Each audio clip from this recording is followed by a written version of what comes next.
Perfecto. Muy buenas noches. Vamos a dar inicio al quinto diplomado en gestión de riesgo, mercado y liquidez. Soy Percy Chávez, consultor en riesgos financieros de la firma Prime Consultores, y el día de hoy nos corresponde revisar, eh, vamos a dar inicio al módulo 1, que es el marco de gestión del riesgo, mercado y liquidez, que es de alguna otra manera un pequeño resumen de lo que vamos a desarrollar, centrándonos mayormente en el marco regulatorio, de tal manera que podamos sintetizar en esta primera etapa, en este primer módulo, temas normativos, un poco de buenas prácticas internacionales, lo que luego vamos a desarrollar en los módulos 3, 4 y 5. Eh, no tengas ningún inconveniente. Si tienes que hacer alguna consulta, puedes interrumpir activando el micrófono o de repente por el chat, que yo tengo acceso. Entonces, cualquiera de los dos medios pues van a estar disponibles para que puedas hacer la consulta respectiva. Excelente, muchas gracias. El módulo 1, la primera etapa es tendencias en la regulación local e internacional. ¿Qué es lo que ha venido dándose? ¿Cómo ha respondido el regulador local con respecto a los cambios de Basilea, ¿no? Y cuáles son esos cambios que de alguna otra manera hoy ya están presentes en el reglamento de riesgo mercado, en los continuos cambios que se han venido dando, ¿no? En todo este marco de gestión de riesgo, mercado y liquidez, producto mayormente de factores externos, ¿no? Hagamos un poco de memoria. En el año 2007, 2008 fue la crisis en los Estados Unidos, y eso activó cambios normativos, ¿no? Liquidez, la necesidad de hablar del plan de contingencia de liquidez, hablar del plan de contingencia de mercado, hablar temas de límites, apetito y tolerancia por riesgo de mercado. Hubieron muchos cambios, y esos cambios fueron absorbidos por la regulación internacional y obviamente también nuestro regulador.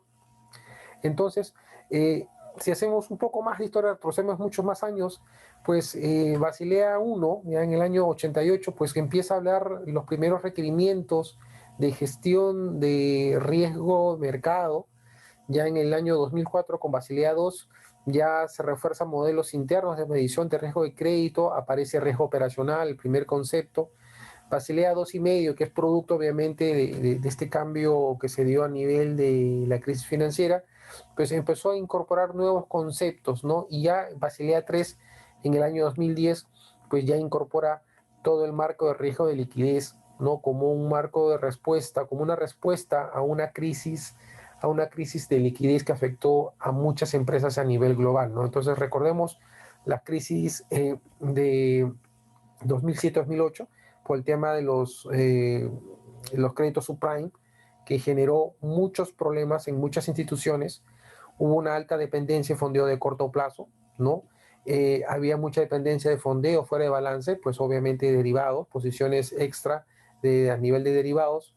Eh, el concepto de activo líquido de alta calidad no era un concepto que se manejaba hasta esta situación, lo cual llevó a una reestructuración de lo que llamamos activos, de tal manera que pudiéramos hoy por hoy tener activos de alta liquidez, no, activos líquidos de alta calidad, perdón, lo cual significa que son activos de rápida realización. Entonces ahí estamos hablando de, en el caso peruano, certificado de depósito del Banco Central, operaciones de muy corto plazo que son de alta calidad crediticia y que pueden servir rápidamente para adelantar liquidez en la eventualidad de pues una necesidad de liquidez, ¿no? Entonces, eso nos llevó, ¿no? Nos llevó a que tengamos que estructurar o reestructurar nuestro balance dado a la necesidad de tener activos líquidos, y obviamente cuando se implementa el ratio, el RCL, el ratio corto de liquidez, pues obviamente obligó a tener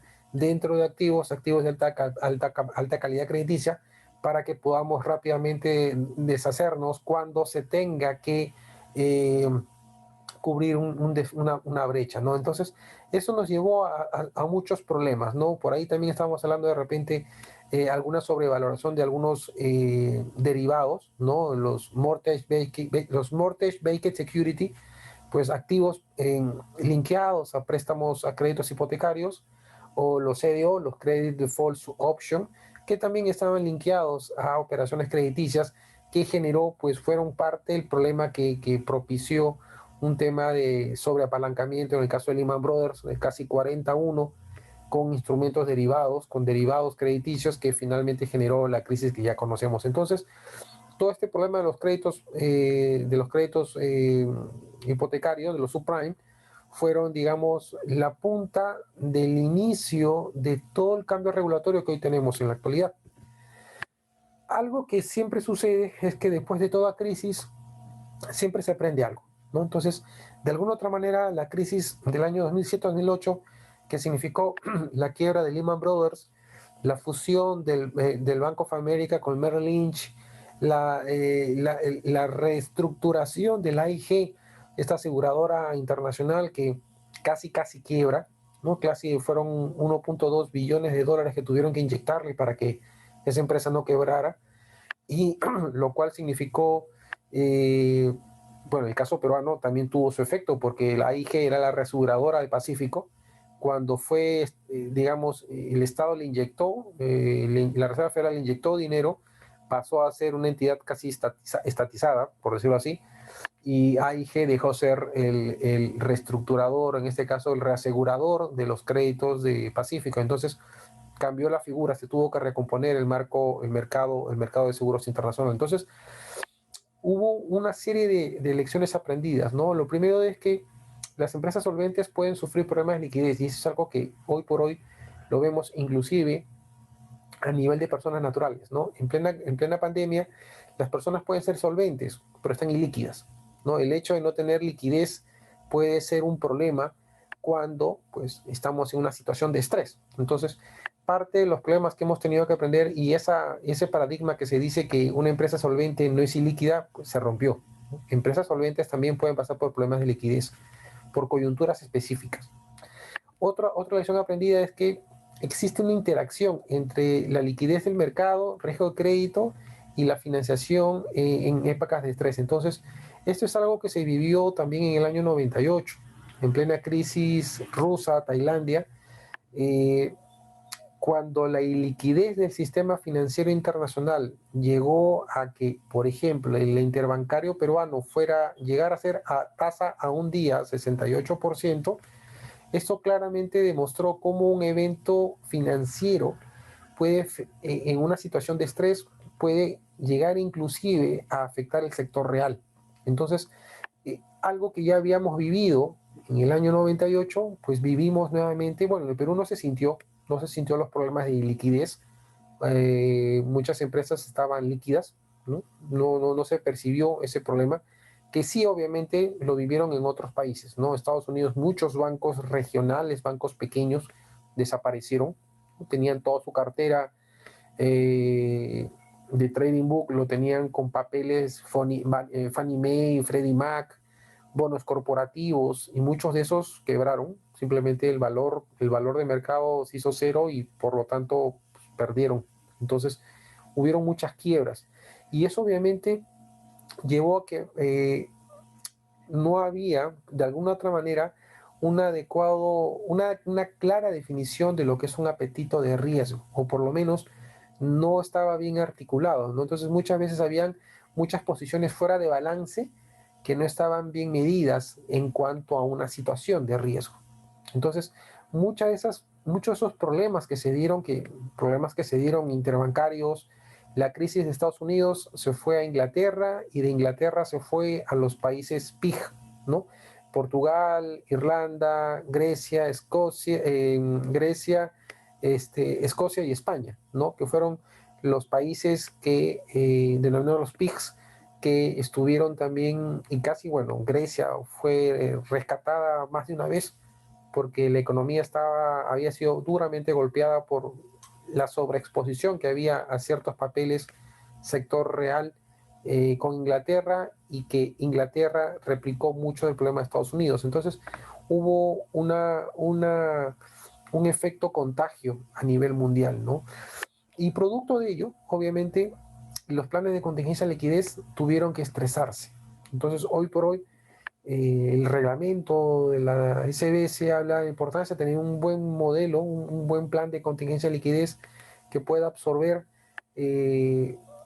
brechas de muy corto plazo y que tengan a su vez estrategias para poder liquidar rápidamente activos que les permitan o acceder a líneas, ya sea líneas confirmadas o líneas avisadas, pero para poder acceder a líneas de financiamiento que obviamente le permitan cubrir estas brechas. Entonces, después de toda crisis, siempre hay una lección aprendida. Basilea III significó muchos cambios, ¿no? Hubo un replanteamiento en lo que son los pilares de Basilea. El pilar 1, que está asociado directamente al capital, hubo una definición más estricta de qué es capital, o sea, hubo una recomposición de lo que es el Tier 1, ¿no? Lo que estamos hablando del core del capital, aporte y liquidez, no, el aporte de los accionistas, no estamos hablando propiamente el patrimonio puro.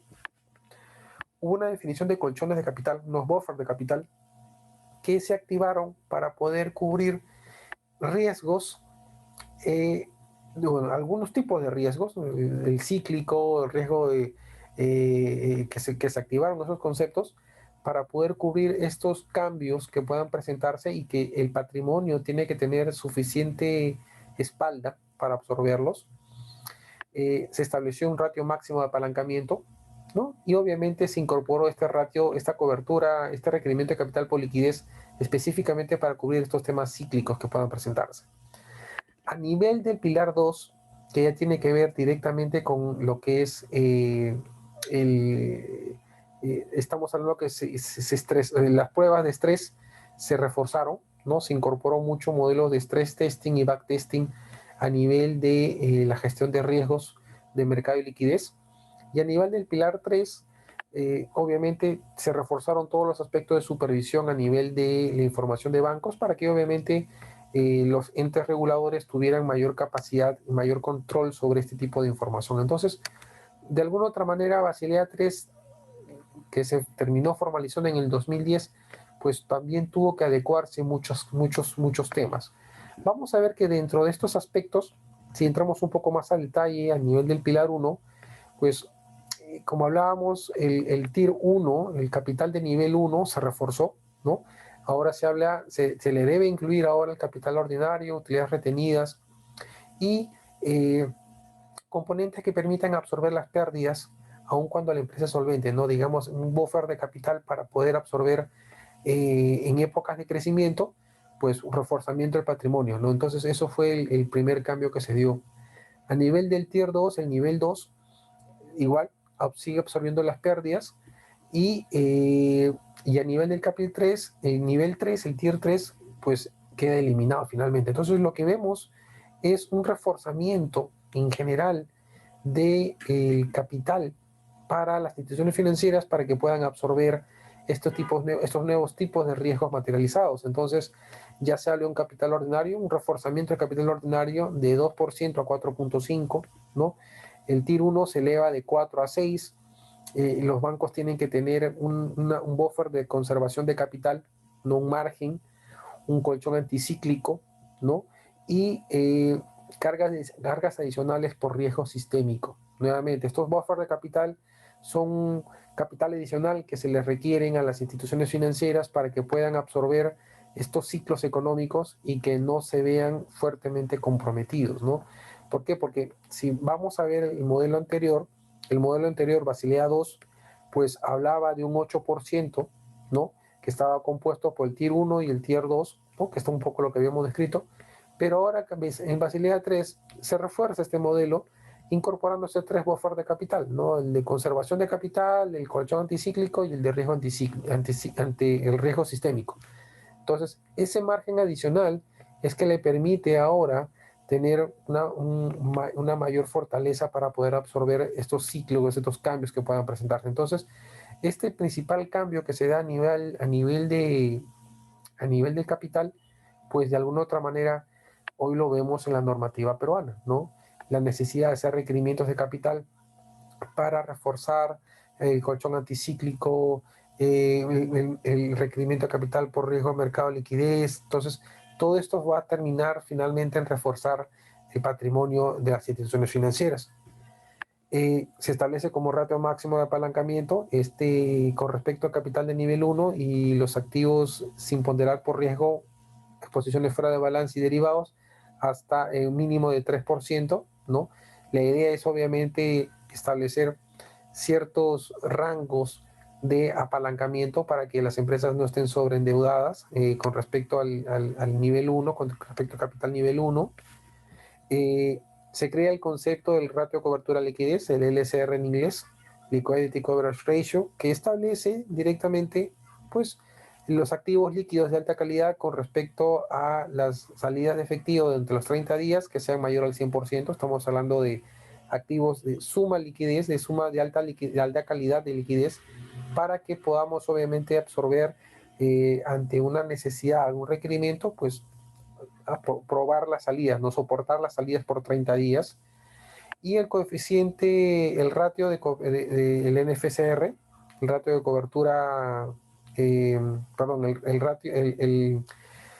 ratio neto estable, ¿no? El cual claramente lo que busca es que haya una recomposición entre las fuentes y los usos del dinero, donde obviamente existiera una mayor fortaleza de fondeo externo que de fondeo de corto plazo. Entonces, cambia la estructura. Ahora se busca tener una mayor posición en fondeo de largo plazo que en fondeo de corto plazo para evitar exactamente la salida de los capitales golondrinos, que es una situación bastante crítica cuando hay una crisis financiera. Y se refuerzan los indicadores, el manejo de indicadores para poder monitorear la evolución del riesgo de liquidez, ¿no? Entonces acá se da toda una serie de indicadores que son de carácter regulatorio para poder monitorear, ¿no? Estos cambios. Entonces hay una serie de cambios que se dan, el refuerzo que se da con Basilea 3 es el modelo de liquidez. Con respecto al Pilar 2, como ya había adelantado, se refuerza todos los modelos de estrés testing y backtesting, en la cual las empresas pues tengan que desarrollar modelos para hacer pruebas de estrés de tal manera que permanentemente periódicamente estén probando, estén viendo la significancia de los modelos diseñados y que de alguna otra manera pues les permita cubrir diversos escenarios, ¿no? La idea es que de alguna otra manera con estas evaluaciones de estrés pues las empresas tengan la capacidad de poder identificar algunas brechas, ¿no? Que eventualmente podrían presentarse y que esto obviamente pueda activar pues alguna u otra estrategia desde la tesorería para poder financiar o para poder cubrir una brecha identificada, ¿no? Entonces, son los cambios más relevantes que se dan. De cara al supervisor, dentro del Pilar 2, igual nuevamente permanente revisión periódica de todos los resultados de la gestión de riesgo de liquidez, ¿no? Es algo que se da con mucho más fuerza. Cuando se da la implementación de la norma de liquidez en el Perú en el 2012, pues le significó a muchas empresas reestructurar sus áreas de tesorería, alinearlas ahora al modelo del LCR y a partir de ello, pues calcular cuánto es el costo que ellos tienen que asumir para poder financiar activos de alta calidad sin que esto les tenga un desmedro significativo sobre su rentabilidad. Entonces, hubo la necesidad de recomponer la estrategia de liquidez para cumplir con el regulador y buscar atenuar el impacto sobre rentabilidad, porque obviamente el hecho que yo tenga que tener activos de alta calidad de liquidez, pues obviamente eso me va a afectar sobre un retorno, sobre mi rentabilidad, ¿no? Y eso obviamente generar un impacto sobre mi ROE. A nivel del Pilar 3, se refuerza la disciplina de mercado, todos los procesos asociados a información, transparencia, pues se refuerza como parte del regulador y eso obviamente es una actividad propia, ¿no? Una actividad propia a nivel de regulador. El principal cambio que se da con Basilea 3 es el riesgo de liquidez, ¿no? El manejo del ratio de cobertura. Obviamente, instituciones financieras captan dinero, lo invierten, ¿no? Puede haber un desfase, un desbalance estructural entre los plazos que yo capto y los plazos que yo coloco, o entre las tasas que yo capto y las tasas a que yo coloco. Entonces ahí nace el concepto del riesgo de balance, ¿no? El riesgo de LM. En tu caso, Sandro, ustedes dentro del modelo de riesgo de liquidez, perdón, de riesgo de mercado, ¿también monitorean bien el riesgo de balance? ¿Lo tienen incorporado como parte de su evaluación a nivel de la caja? Riesgo de balance. Sí, Pero qué rubros es el se de ALM, monitorean? es el riesgo de ALM, ¿no? El balance de tus activos y tus pasivos. ¿Cómo están tus activos y pasivos con respecto a un shock de tasa de interés, un shock de cambio que puede afectar la estructura de tus activos y pasivos y pueden verse expuestos a nivel de ya de balance, ¿no? Con una pérdida sobre valor patrimonial. ¿Eso ustedes lo tienen incorporado a nivel de balance o esto todavía no lo tienen mapeado? No, me parece que no. No, no, no. O sea, hay ciertos modelos, ciertas cosas que salen automáticas, pero digamos un modelo de riesgo para evaluar el balance no. Ese concepto del ALM, ¿no? Asset Liability Management, lo que busca es ver el efecto del balance cuando hay, por ejemplo, un efecto de liquidez, ¿no? Por ejemplo, imagínate que se lanza una campaña para captación de depósitos a plazo, ¿no? Plazo 180, ¿no? 180 días, un año de repente. Tú levantas dinero, ¿ok? Pero en la parte comercial, en la parte activa, pues no se coloca el dinero, no se logra colocar, no se logran las metas de colocación. Entonces, ya tienes mucho dinero levantado y no lo estás rentabilizando, no lo estás colocando. Entonces, imagínate que esos pasivos que tú has adquirido, ¿no? Acá ya hay un pequeño desfase, hay un desbalance entre lo que has levantado, el dinero que has levantado y las colocaciones. Entonces, si por A o B, por ejemplo, las tasas a las cuales el mercado reditúa se incrementan, o en este caso, si son obligaciones, sí, pues incrementan, tu costo de fondeo, por decirlo así, se va a ver afectado. Entonces, al no poder trasladar ese incremento de las tasas a los créditos, porque obviamente no tienes el control sobre la parte activa, pues hay una pérdida patrimonial que es absorbida por el balance. Eso lo vamos a ver, por ejemplo, en el Banking Book. En el Banking Book se hace mucha referencia de el análisis del balance estructural para poder tomar en cuenta, por ejemplo, estos desbalances que pueden darse, estas problemas a nivel de la administración del activo y del pasivo, que pueden darse porque de repente no colocamos, por ejemplo, no levantamos dinero a 360 días y colocamos en préstamos de 2 años a 3 años. Entonces, ahí hay una brecha de plazos. Esa brecha de plazos puede verse afectada por un tema de tasa de interés. Si las tasas de interés, por ejemplo, disminuyen, tus retornos, tus activos van a retornarte menor dinero. Por lo tanto, te vas a ver afectado por ese descalce de plazos. Entonces, esto que estamos adelantando lo vamos a ver en la parte de Banking Book, donde se va a ver específicamente los efectos sobre el balance estructural producto de estos riesgos, ¿no? Riesgo de descalce de plazo, descalce de tasa, tema de liquidez también que puede afectar la composición de los activos y pasivos y que obviamente finalmente termina generándote un riesgo de balance, como se suele decir, que es el balance estructural o el riesgo ALM, como en algunos bancos le llaman, en la cual claramente se ve el efecto sobre el valor patrimonial ante una mala administración del activo y el pasivo. ¿No? Eso es ALM, eso ya es ALM, que es un paso más allá de riesgo, mercado y liquidez, pero absorbe todo lo que es riesgo, mercado y liquidez en su análisis. Mucho de lo que se habla a nivel de riesgo y liquidez, pues obviamente el reglamento, ¿no? La norma que sacó la SBS en el 2012, pues hablaba de la necesidad de definir pues un ambiente interno de gestión, ¿no? Asignar responsabilidades al directorio, tener una estructura organizacional activa, pues el comité de riesgos, el comité de activos y pasivos, ¿no? El comité de riesgos eh, se complementa con el comité de activos y pasivos. El comité de activos y pasivos, el ALCO, ¿no?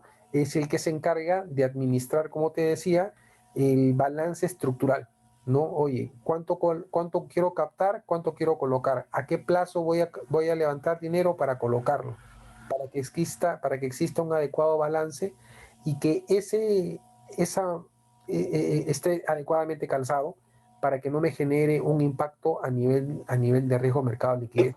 Entonces, Eso está interesante. Mira, nosotros sí tenemos un algo, bueno, se llama el SEGAP, ¿no? Comité Ejecutivo de Gestión de Activos y Pasivos. Y prácticamente tiene dependencia del comité de riesgos, ¿no? ¿Por qué? Porque todo lo que se trata en el SEGAP tiene que informarse al comité de riesgos. En ambos, obviamente, la gerencia de riesgos forma parte, En el SEGAP forman parte del área comercial más el área de finanzas, ¿no? Finanzas, tesorería, operaciones, todos ellos, ¿no? ¿correcto? Sin embargo, lo que me estás diciendo, ese balance estructural o ese riesgo de balance, ese ALM, eh, sería interesante profundizar, sí, cuando, bueno, toque la hora de repente con algunos ejemplos, porque sí, efectivamente, ahora estamos viendo eso, que eso se está dando. Dadas las circunstancias, nosotros no podemos colocar a tasas altas, ¿no? Porque la gente está viviendo una crisis.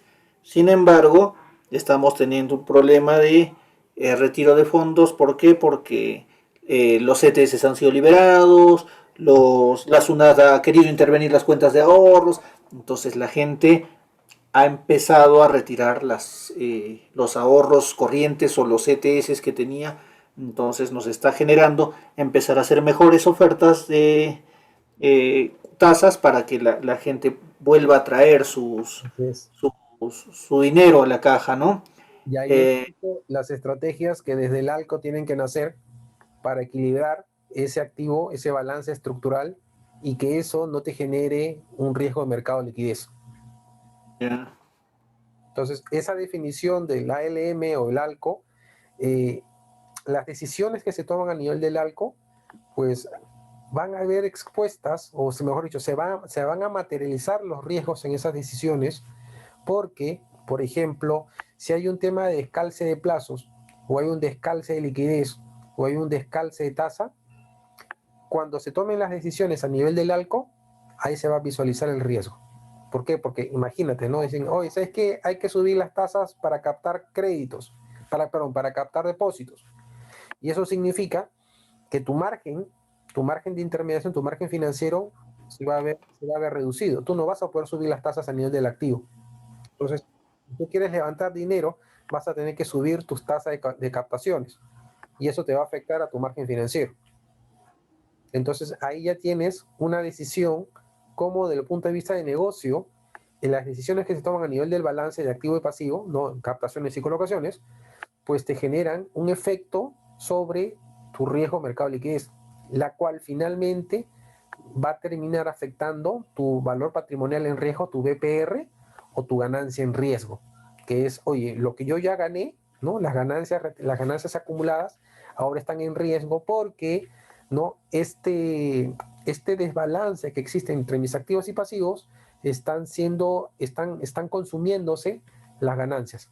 Entonces, esos conceptos ya se ven en Banking Book, ¿no? Pero si te das cuenta, ese concepto nace aquí, desde la propia gestión de riesgos de activos y pasivos, que el ALCO tiene que llevar, tiene que tomar en cuenta esos criterios para que, para que cuando tomen decisiones de negocio, pues también evalúen el riesgo de ALM sobre rentabilidad, sobre el precio de los activos, sobre el precio de las captaciones, sobre el precio de las colocaciones, sobre el tarifario, ¿no? Porque todo eso va a repercutir finalmente sobre rentabilidad, sobre ROE, ¿no? Entonces, esa interacción permanentemente se da y eso se ve dentro de la ALM.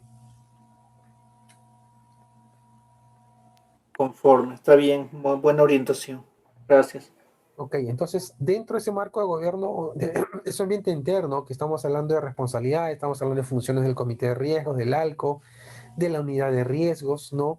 Del personal que forma parte de, ahí se tienen que revisar todos los aspectos muy importantes, porque finalmente decisiones que se pueden tomar a nivel del ALCO, pues definitivamente me va a afectar, voy a ver materializado el riesgo de liquidez, el riesgo de tasa sobre pues esas decisiones que se están tomando. Entonces, yo tengo que establecer políticas, tengo que establecer procedimientos, metodologías, límites que claramente se ajusten a la realidad de la organización y que obviamente pues converse mi gestión de riesgos de liquidez con mi gestión de riesgos de mercado y que las políticas definidas a nivel del ALCO pues sean consistentes para que obviamente logre mis objetivos, ¿no? Ahí yo tengo que definir un nivel de apetito de riesgo de mercado, un apetito de riesgo de liquidez, cuánto es un nivel de riesgo mercado aceptado, cuánto es un nivel de riesgo de mercado tolerado, hasta cuánto yo puedo soportar o cuál es el límite del riesgo que yo puedo estar dispuesto a soportar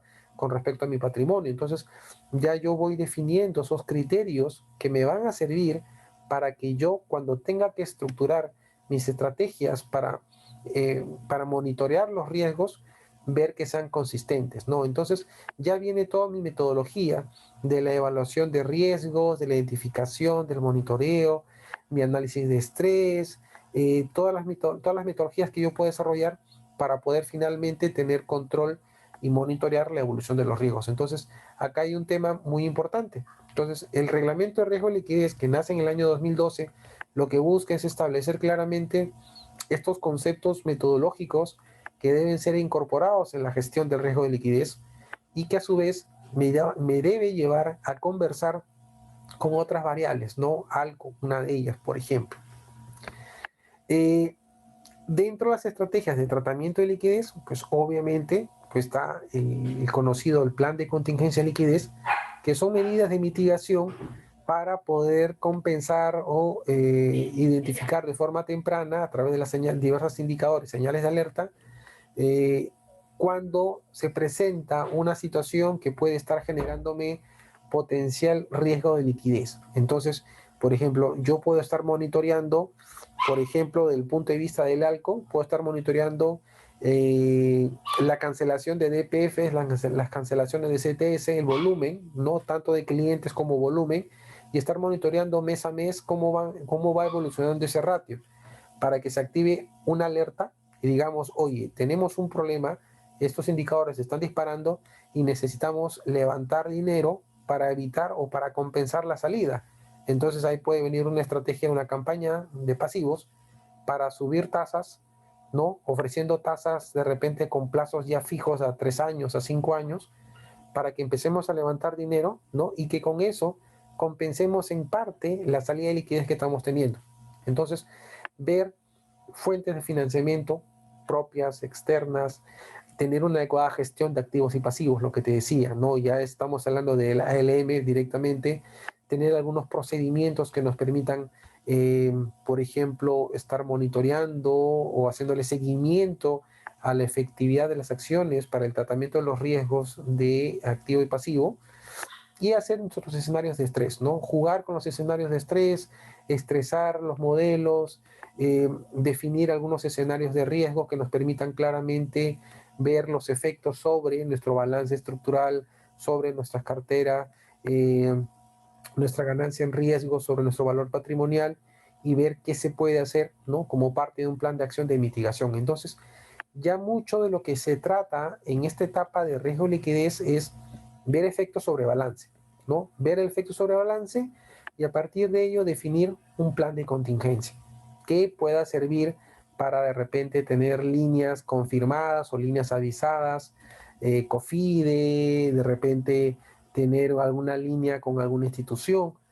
Hay que sopesar costos, hay que sopesar tasas, condiciones y ver también cuánto nos pega esa estrategia para la rentabilidad de la empresa. Entonces ya yo estoy viendo estrategias que me van a permitir compensar el efecto del riesgo de liquidez con estas estrategias, ¿no? Y para ello, pues mecanismos de control necesito tener sistemas de información, ¿no? Necesito tener de repente alguna que otra herramienta que me permita estar monitoreando la evolución de los riesgos de liquidez, ya sea con información de inteligencia de negocios, ya sea de repente con un data mart para estar viendo la evolución de mis diversas carteras y tomar decisiones, ¿no? Mecanismos de control que nos van a servir para estar monitoreando y a partir de ello, pues de establecer obviamente a través de los diversos comités, pues informar la evolución de los riesgos, comunicar a las áreas de negocio el estado de cómo va evolucionando el riesgo de liquidez para que se tomen obviamente medidas a través del comité del ALCO. Entonces, ya hay todo un esquema, el modelo de gestión de riesgo de liquidez establece ya sus procedimientos, lo cual obviamente yo tengo que incorporar. Entonces, tú como, por ejemplo, responsable de la gestión de riesgos, ¿esto cómo lo tienes articulado en tu modelo de gestión de riesgo de liquidez? ¿Cómo tienes indicadores de alerta? tienes qué estás monitoreando, por ejemplo, para estar viendo de repente día a día, no sé, la evolución de las salidas o las cancelaciones de DPFs o CTS para poder de alguna otra manera ver con el comité ALCO, ¿no? Qué estrategias se pueden implementar, cómo tú lo tienes estructurado en tu negocio.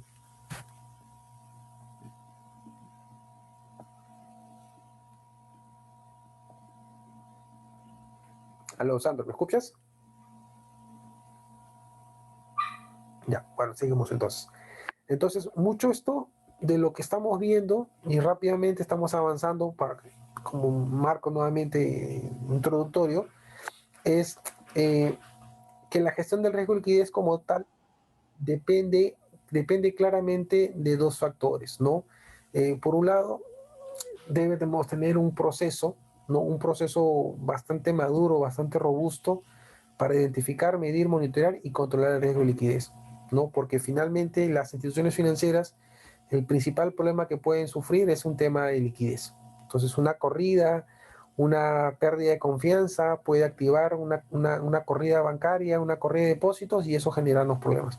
Entonces, como tal, tenemos que asegurarnos que la empresa tiene los suficientes recursos, ¿no? Colchón de activos líquidos, ¿no? Y de alta calidad para poder solventar una carrera, una corrida. Entonces, el ejercicio del RCL es tener pues suficientes activos líquidos que puedan soportar 30 días de salidas.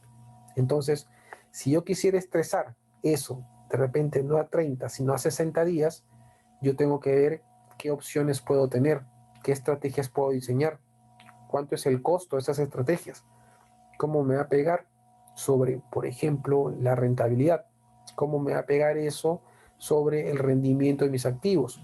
Entonces, son estrategias que se deben poner y que forma parte de un escenario de riesgo que no sean solamente 30 días de salidas, sino de repente sean 60 días de salidas. Entonces, yo sobre la base de ese escenario de riesgo, pues una vez que identifiqué el riesgo, que medí el riesgo, poder llevar un monitoreo de esta situación mes a mes, día a día, dependiendo qué información se tenga en la mano, y poder definir estrategias que me permitan controlar dicho riesgo. Entonces, una vez dicho esto, existen condiciones normales, ¿no? Que nos lleva a una situación del día a día, por decirlo así, y hay condiciones extraordinarias que son los escenarios de riesgos, que son los que nosotros tenemos que analizar, estresar los escenarios de riesgos y poder establecer directamente con esto algunas estrategias que me van a permitir solventar esos escenarios de riesgos a los cuales estamos hablando. Entonces, un escenario de riesgo puede ser, por ejemplo, en vez de tener activos líquidos por salidas de 30 días, de repente evaluar cuánto me cuesta sobre la rentabilidad tener activos líquidos por 60 días de salidas de recursos. Entonces ahí yo tendría que ver cuánto dinero tengo yo tener que tener parqueado, de repente en certificados, en papeles de alta calidad, liquidez, para que puedan soportar 60 días de salidas. Entonces ahí hay un costo financiero que finalmente la rentabilidad de la empresa lo va a asumir. Todo el modelo de riesgo de liquidez descansa sobre este concepto de gobierno corporativo y gestión integral de riesgos. Entonces, bajo el marco de la norma peruana, la 272, pues habla de la necesidad de establecer un buen modelo de gobierno de riesgos en la cual se puede establecer claramente un umbral de tolerancia de riesgos. Esto obviamente tiene como objetivo que la empresa pueda ser consciente o sea consciente de cuánto es un nivel tolerable de riesgo de liquidez que esté dispuesto a tolerar como organización, ¿no? Que sea acorde a la organización, a la complejidad de sus productos y servicios y que la organización, pues a nivel de los diversos órganos de gobierno, pueda asumir esta tolerancia de riesgo para la toma de decisiones. Entonces, ¿quién toma decisiones?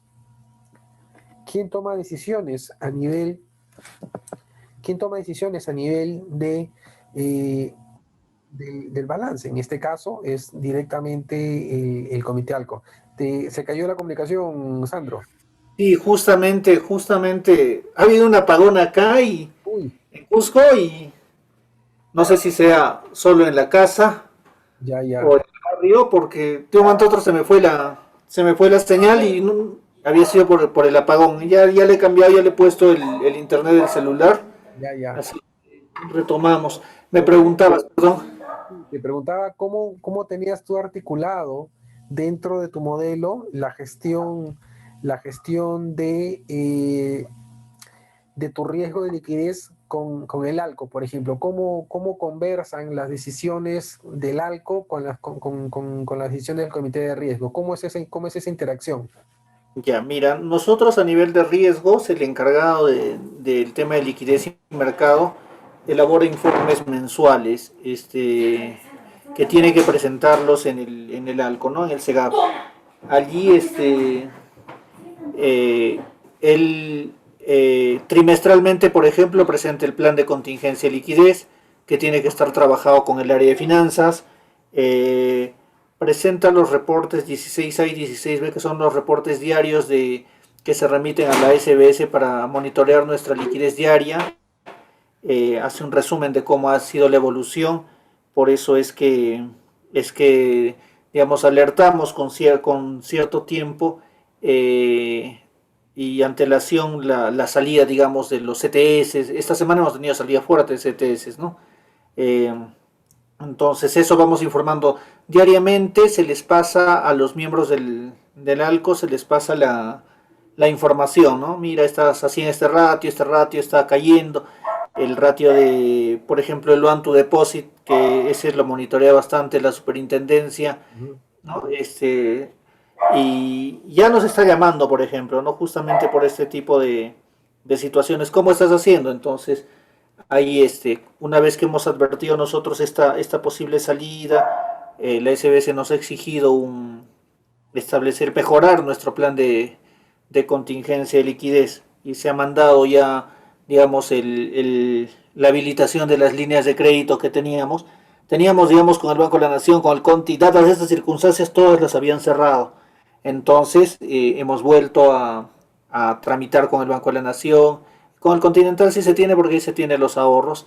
Se han ampliado las líneas de crédito con Cofide, se está trabajando la base de subordinados, no todo para fortalecer un poco el patrimonio, y también tener respaldo de liquidez a esta salida, que reemplace esta salida de, ¿Han de efectivo. evaluado, han evaluado el costo sobre la rentabilidad? ¿Cuánto les está pegando a la rentabilidad las decisiones que están tomando con respecto a alguna u otra estrategia para compensar la salida de liquidez? Justamente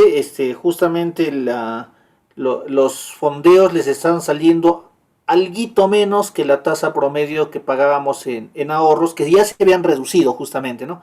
El No. año pasado teníamos buenas tasas al inicio del año, ¿no? Pero dadas las circunstancias empezaron a bajar las tasas. Entonces ahora eh, los créditos que están sacando están a tasas más o menos como con el promedio de las tasas que estamos pagando ahora, ¿no? Pero sí, falta realizar ese análisis estoy tomando nota justamente del efecto que puede tener, que va a tener, ¿no? De hecho, el reemplazo de estas fuentes de fondeo serían, ¿no? Sí, claro, claro, claro, porque si me estás diciendo que tú has tenido líneas con Banco de la Nación, que han sido líneas avisadas, no han sido líneas confirmadas, han sido líneas avisadas que tenías con el Continental y el Banco de la Nación y que te las han cerrado, obviamente por no uso, pues has Así es. tenido que renegociarlas o volver a activar estas líneas y que obviamente si has tenido por ahí alguna línea tipo COFIDE para poder, me imagino que has tenido que tomarlas para poder de alguna otra manera mejorar tus indicadores o no ha sido Sí, necesario que tomes. sí, se ha tomado, sí. Sí, se ha tomado una parte de las líneas que nos asignó COFIDE y también la del Banco de la Nación. Mm, ya, claro. Es que justo ahí donde entra a tallar el tema de ALCO. Entonces, ALCO más que un comité subordinado, por decirlo así, a riesgos, yo normalmente siempre he visto que ALCO, eh, el tratamiento es un espejo de riesgos, pero desde el punto de vista financiero, ¿no? Que responde a la que trata más con el sector de negocio. ¿Por qué? Porque ahí está pues activos y pasivos, ahí está captaciones y colocaciones. Entonces, en muchas empresas el ALCO es como el primo hermano de riesgos, pero en el área de negocios, ¿no? Entonces, entre ambos toman decisiones, uno con respecto a activos y pasivos, y yo como riesgos con respecto a los efectos de tus decisiones sobre los riesgos de mercado y liquidez que está asumiendo la empresa. Entonces, más que una relación de dependencia, es una relación de colaboración, porque tienes el comité ALCO que decide cambios a nivel tarifario, que define campañas, ¿no?, de activos y pasivos, y obviamente allí participa riesgos porque tiene que evaluar el riesgo de mercado y liquidez de las decisiones que se están tomando. Entonces, la permanente coordinación que se tiene a nivel de ALCO y riesgos es estrecha. Entonces, muchas de las decisiones que se toman a nivel de ALCO, pues involucra una decisión que tiene que haber sido analizada por riesgo para ver el efecto sobre, por ejemplo, rentabilidad, sobre el tarifario, sobre las tasas, ¿no? Oye, mantenemos la tasa, subimos la tasa o bajamos la tasa. Entonces, ya forma parte de esas estrategias de activos y pasivos que se tienen que ver.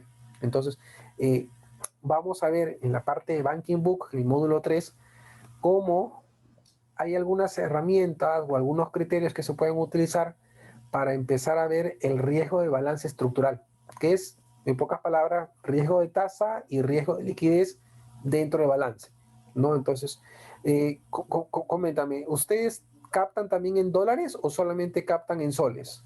Sí, también se capta en dólares. ¿Qué tanto representa la captación de dólares? ¿Es significativa o no? No, no, no, no. A ver, tenemos cuánto, a ver, digamos de los 3.300 millones que se tiene captados, en dólares será 100 millones, Casi 3%. 150 millones, al tipo de cambio, ¿no? Claro, casi, ok, ya. Bueno, no es tan significativo, ¿no? En todo caso, ahí también se podría evaluar el riesgo de cambio, ¿no? Con esta volatilidad del mercado, cómo te está pegando también a tu balance estructural. Entonces, puede ser parte del análisis de riesgo de balance también que se haga esa evaluación de cambio, de shock de tipo de cambio, cómo te está afectando a nivel de tu balance, para también ver el riesgo de balance por tipo de cambio. Entonces, todos estos temas, ¿no? Terminan finalmente, de alguna u otra manera, cayendo, ¿no?, dentro de la bolsa de la gestión de riesgo y liquidez, que por la propia naturaleza de las instituciones financieras, pues requiere pues un modelo robusto, un modelo bastante robusto en cuanto permita identificar, medir, monitorear y controlar el riesgo de liquidez, ¿no? Es el principal riesgo que tienen las instituciones financieras, una corrida, ¿no? Entonces, una corrida de liquidez sí pues puede tener un fuerte efecto sobre la institución financiera, ¿no? En algunos países, por ejemplo, he conocido países, empresas en Ecuador, por ejemplo, cooperativas, pequeñas financieras, en la cual un tema reputacional puede convertirse fácilmente en un riesgo de liquidez, ¿no? Sale una noticia y de repente la cooperativa, todos los cooperativistas están sacando su dinero, ¿no? Y a la empresa, si no tiene líneas de liquidez, pues tranquilamente la pueden llevar a la quiebra. Entonces, es por ello la necesidad de tener, ¿no?, un colchón de activos líquidos disponibles para poder solventar una corrida o eventualmente, ¿no?, tener líneas confirmadas, ¿no?, para poder disponerlas cuando se requiera. Acá viene justo el análisis que hay que hacer con respecto a el análisis de riesgos en condiciones normales, ¿no? Que, por ejemplo, la coyuntura actual es una condición normal, por decirlo así, ¿no? Estamos en un cambio en entorno político, decisiones políticas que se están tomando con respecto a liberar AFP, liberar CTS, ¿no? Condiciones políticas que están afectando al entorno financiero. Entonces, esas condiciones que no son normales, digamos que son condiciones extraordinarias, nos lleva a la necesidad de hacer análisis de escenarios. Entonces, yo en condiciones normales, pues podría decir que la salida de CTS no es un tema que me preocupa, porque son depósitos que tienen cierta estabilidad, ¿no? Pero un escenario de riesgo, un escenario en el cual se está autorizando el retiro de las CTS, eso sí me genera. Entonces ahí yo tengo que hacer un análisis de escenarios, tengo que ver cuánto me está pegando eso sobre mi balance, cuánto me está pegando eso sobre la rentabilidad de la empresa, mi ROE, ¿no? Esas condiciones extraordinarias son las que yo puedo analizar a nivel de escenarios de riesgos e inclusive estresar escenarios de riesgo, ¿no? El caso típico lo vemos en el RCL. El RCL se busca evaluar activos líquidos de alta calidad eh, para una salida neta de 30 días, ¿no? Pero un escenario de riesgo podría ser, ok, ¿qué pasa si no son 30, si no son 60 días? ¿Qué pasa si es que yo por 60 días permanentemente tengo salidas netas de fondeo? ¿No? Digamos, cuentas CTS. ¿Qué pasa si por 60 días permanentemente tengo salidas? ¿Qué puedo hacer? ¿Qué estrategias comerciales puedo hacer? ¿Cuánto me va a costar? ¿Cuánto me va a costar por costo? ¿Y cuánto me va a costar por rentabilidad? ¿No? Entonces, todo ese análisis yo tengo que ver y finalmente decidir cuál de las posibles estrategias que se pueden implementar es la más viable. Es aquella que no me va a costar mucho dinero. Entonces, el análisis de riesgo de liquidez siempre va de la mano con el análisis de escenarios.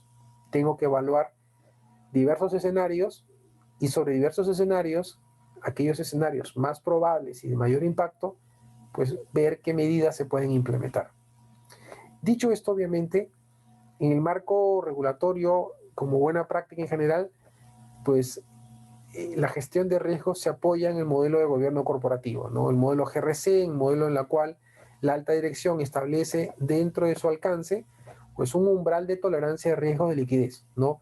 Aquí muchas veces pasa que se define solamente un umbral de riesgo de mercado, pero no hay precisamente un umbral de riesgo de liquidez. ¿No? ¿Por qué? Porque no se mide necesariamente o no se define claramente un umbral o un apetito de riesgo de liquidez. Entonces, ahí viene otra pregunta.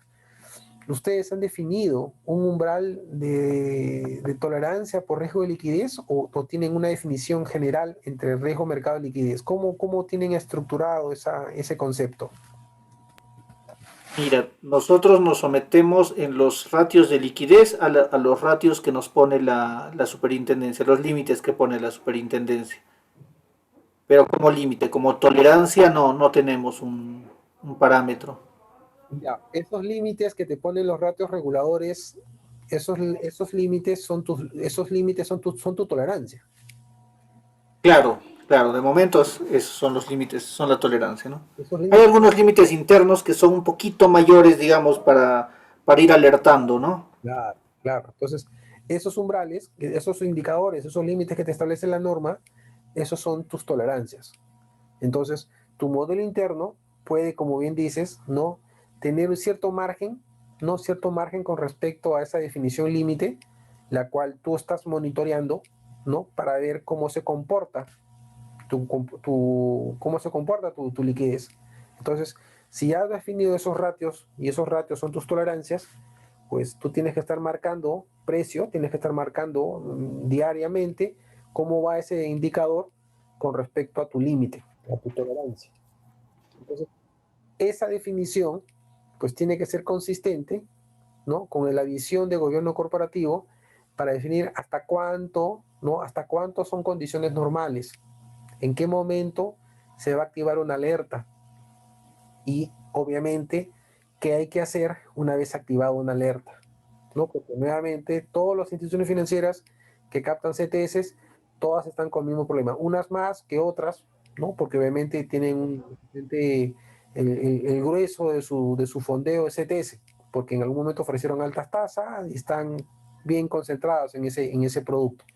Entonces, una salida de CTS les va a golpear. Entonces, ¿hasta cuánto el límite? Ya está definido por el riesgo de liquidez, ¿no? Por esos indicadores. Entonces, yo tengo que definir esos umbrales sobre la base, ¿no? De el tamaño de la empresa, sobre qué tanto la alta dirección también se siente cómoda con estos indicadores para yo poder evaluar y activar, obviamente, mis procedimientos. Entonces, todo esto, si te das cuenta, tiene sentido, porque al final, como te digo, esos indicadores regulatorios, esos límites regulatorios, terminan siendo tus tolerancias. Tú como organización tienes que definir, oye, no sé, pues, que tu ratio, por ejemplo, por ejemplo, ¿cuál es tu ratio aceptable o cuál es tu modelo interno que tiene que has definido, por ejemplo, como aceptación de riesgo liquidez internamente? A ver, espérame un ratito, voy a bajar los límites, ¿ya?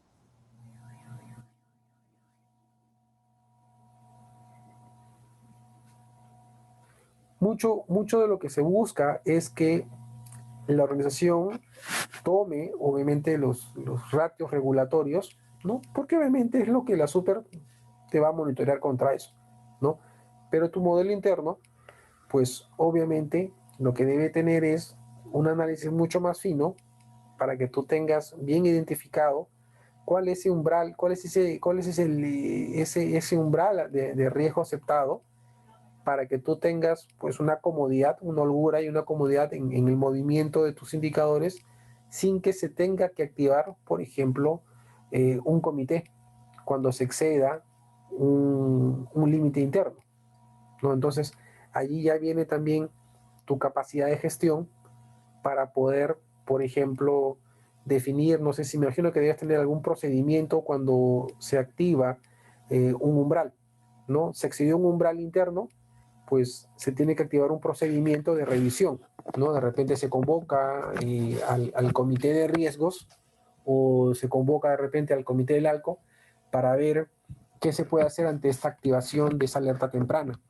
Entonces ahí ya se están activando los procedimientos de gobierno para poder ver y revisar el caso, ¿no? Y de ser necesario comunicar a nivel de la organización algunas acciones que puedan demandar de repente coordinaciones con el ALCO, de repente a nivel del comité de gobierno, de los órganos de gobierno, en este caso de la gerencia mancomunada, alguna estrategia para poder responder, ¿no? Ante ese indicador. Entonces, ya esto es temas de otra capa, no son temas ya más de gobierno, pero si te das cuenta, lleva, ¿no? La gestión de riesgo de liquidez llega a afectar estas decisiones.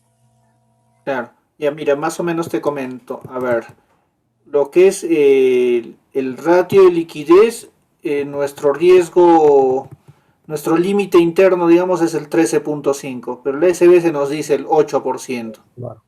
Sin embargo, ahorita estamos en 26%, Ah, pero la SBC nos está agarrando. O sea, ¿por qué tienes el ratio de liquidez más bajo de todas las cajas? sí, claro. ¿No? O sea, porque tú me das hasta 8, ¿no? Ellos dicen, no, pero estamos en un tiempo donde tú deberías tener una liquidez alta. Entonces estamos por ahí, es que se han activado esas líneas, ¿no? Más con la salida de los ETS, como te digo, se han activado para no tener esos inconvenientes en el caso de que ellos, de que se ponga un poquito más crítica la situación, ¿no? Sí, En claro. en el RCL, por ejemplo, en el ratio de cobertura líquida estamos en 150, 155, ¿no? Nuestro límite, el límite del SBS es al 100, ¿no? Al 100%. Nosotros ahorita estamos al 150, nuestro límite interno es 115. Lo que te decía, ¿no? Siempre con cierta holgura sobre los límites regulatorios. Ujú. Pero, Esos son los ratios, digamos, que más se usan para el tema del monitoreo de la SBC. Y dime, activos líquidos sobre pasivos, ¿cómo es? Sobre pasivos líquidos, ¿es ese activo corriente? No, ¿cómo es? Claro, los activos, el ratio de activos líquidos, ¿ese también es un ratio de liquidez? ¿Activos líquidos sobre activos totales? No, es no, un ratio de mercado. eso no es un reto de liquidez. Eso no es un Ya, reto de liquidez. no es un ratio, ¿no es cierto? Ya. Vale. Claro, tú podrías tener como reto de liquidez, por ejemplo, propiamente el RCL Ajá. y los datos mínimos regulatorios, ¿no? Que son, No eh, te escucho, no te escucho, perdón. ahora sí, Y ahora sí, sí, sí. no, te decía que, por ejemplo, cuando tú estás viendo tu negocio y ves, por ejemplo, con respecto al RCL, tú me dices que tú tienes un umbral en 115, eh, tú sabes que si lo tienes muy alto, también no está bien hecho. O sea, no está del todo bien. O sea, si yo tengo, por ejemplo, un ratio de RCL en 180, pues tampoco está bien. ¿No es así? Porque ahí tienes mucho activo líquido que tampoco te está rentabilizando. Entonces, no están evaluando o no ven el efecto de eso con respecto a rentabilidad, por ejemplo. no están midiendo también el efecto de la rentabilidad producto de el RCL que tienen. Sí, claro, eso se encarga la gerencia de finanzas, ¿no? Porque es un tema más de gestión. Ya, Sin embargo, en reuniones ya con la SBS es la que nos ha dicho, estos momentos, estas situaciones, no son momentos para buscar rentabilizar, sino ya, para brindar seguridad. sí, claro, claro. Entonces, por ahí ya no se hizo más análisis en el tema de cuánto estoy dejando de ganar, ¿no? Sino, estoy o no estoy preparado con un buen ratio para enfrentar una situación adversa. Eh, es consistente lo que dice la Super con respecto al tema de rentabilidad, pero tú también tienes que tomar en cuenta que le debes, como organización, tú tienes que mantener una rentabilidad, por decirlo así, como caja. El hecho que tú estés monitoreando la liquidez para proveer seguridad a mis, a mis clientes, Se está perdiendo la señal. ¿Me ah, escuchas? Perdón. sí te escucho, sí te escucho. Ah, ya, ya, Ya, se estaba perdiendo la señal. ya. Se te escucha bajito ahorita. Mira, te decía Ya. que el hecho que yo quiera brindar seguridad no debe quitar de la mano el ojo con respecto a la rentabilidad, porque finalmente tu organización tiene que proveer un nivel de rentabilidad. ¿Cuánto están a nivel de la rentabilidad ustedes como caja? ¿Cómo está el ROE? ¿Ha habido un deterioro en los últimos meses producto de esta situación de liquidez? De, Claro, fuerte, ¿no? El ROE por el tema de la pandemia y de las medidas que ha puesto, las medidas de restricción que ha dado la SBS, ha caído fuerte. Ahorita no tengo el dato a la mano, pero sí, sí, se ha ido a niveles bien bajos, ¿no? ya, ok. Mira, si tú a eso tú le estresas un tema de, por ejemplo, de salidas, por ejemplo, que tengas que incrementar, que tengas que poner una campaña de pasivos para poder levantar dinero ofreciendo una tasa más alta, ¿no? Eso te va a castigar aún más la rentabilidad. Entonces, si tú quieres medir el efecto, por un lado es proveer la liquidez para que obviamente no haya un problema sistémico, pero por otro lado, también está el tema de la rentabilidad, ¿no? Que no es que se busque seguir castigando la rentabilidad de la empresa, porque finalmente tus accionistas, en este caso la municipalidad, pues no espera que la caja genere pérdidas de forma permanente. Entonces, ahí donde tú tienes que encontrar un equilibrio, ¿cuál es esa rentabilidad que tú esperas, por lo menos una base de rentabilidad que tú esperas como negocio, como accionista, y obviamente, a su vez, un nivel de seguridad razonable para que puedas proveer y garantizar seguridad a tus depositantes? Entonces, es una zona, es un punto de equilibrio que tú debes buscar tener entre la seguridad de la liquidez y la rentabilidad, ¿no? Entonces, por eso es muy importante tener bien claro ese umbral de tolerancia con respecto a lo que el gobierno también concibe, porque nuevamente lo que tú vas a buscar es proveer seguridad, pero también con un nivel de rentabilidad, pues, aceptable para la organización. Entonces, eso es lo que se espera, ¿no?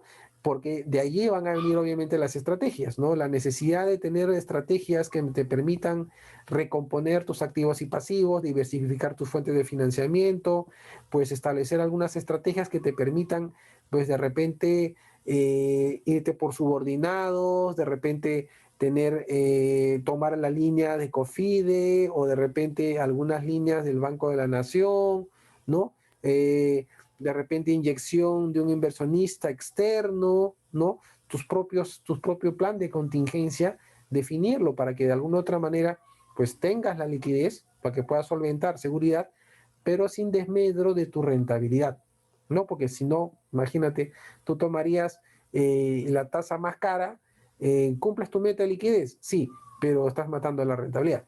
Entonces, es un punto de silla, ¿no? En la cual, si te vas muy lejos, pues beneficias a uno, pero perjudicas a otro. Entonces, es una zona, pues, bastante compleja que se debe lograr para tener, pues, la seguridad de la liquidez, pero también con un nivel razonable de rentabilidad acorde a lo que el gobierno decide. Entonces, para eso se necesita pues madurez en la gestión de riesgo de liquidez, el monitoreo permanente de los indicadores, la evolución de los reportes regulatorios, como bien lo están haciendo, pues para no perder de lado, no perder la seguridad de la liquidez sin que se afecte de una forma significativa la rentabilidad. Entonces, hay que establecer algunos límites, hay que establecer algunos procedimientos para que se pueda responder ante la eventualidad. Por ejemplo, tú me dices que tienes un margen en el RCL en 115. La pregunta es, ¿cómo llegaron a determinar que tu tolerancia, en este caso, o tu alerta se activaba en 115? ¿Has hecho un análisis histórico de esa evolución con respecto a cuál es el nivel óptimo para ustedes para que puedan mantenerse como ese límite? ¿O cómo han llegado a determinar que 115 es tu umbral en este caso? Mira, yo desde que he llegado, yo tengo un año, un poco más de un año en el puesto. ¿Ya? Yo he venido de créditos.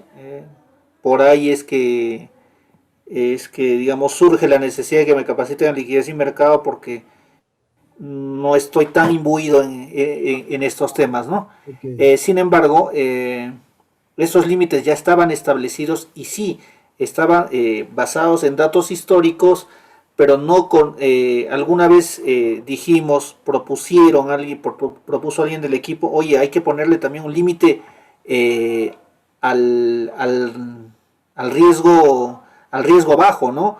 ¿Por qué? Porque también pasándose digamos, 200 ya no vamos a estar rentabilizando. Sin Exacto. embargo, no logramos ponerle ese límite, no sé hace cuánto está este tema del umbral de los 115 al RCL, eh, pero lo que me contaba el encargado de liquidez y mercado me dijo, nosotros ni siquiera hemos estado cerca de esos umbrales, son digamos, los momentos donde con menos liquidez nos hemos encontrado, estos momentos, o sea, estas temporadas.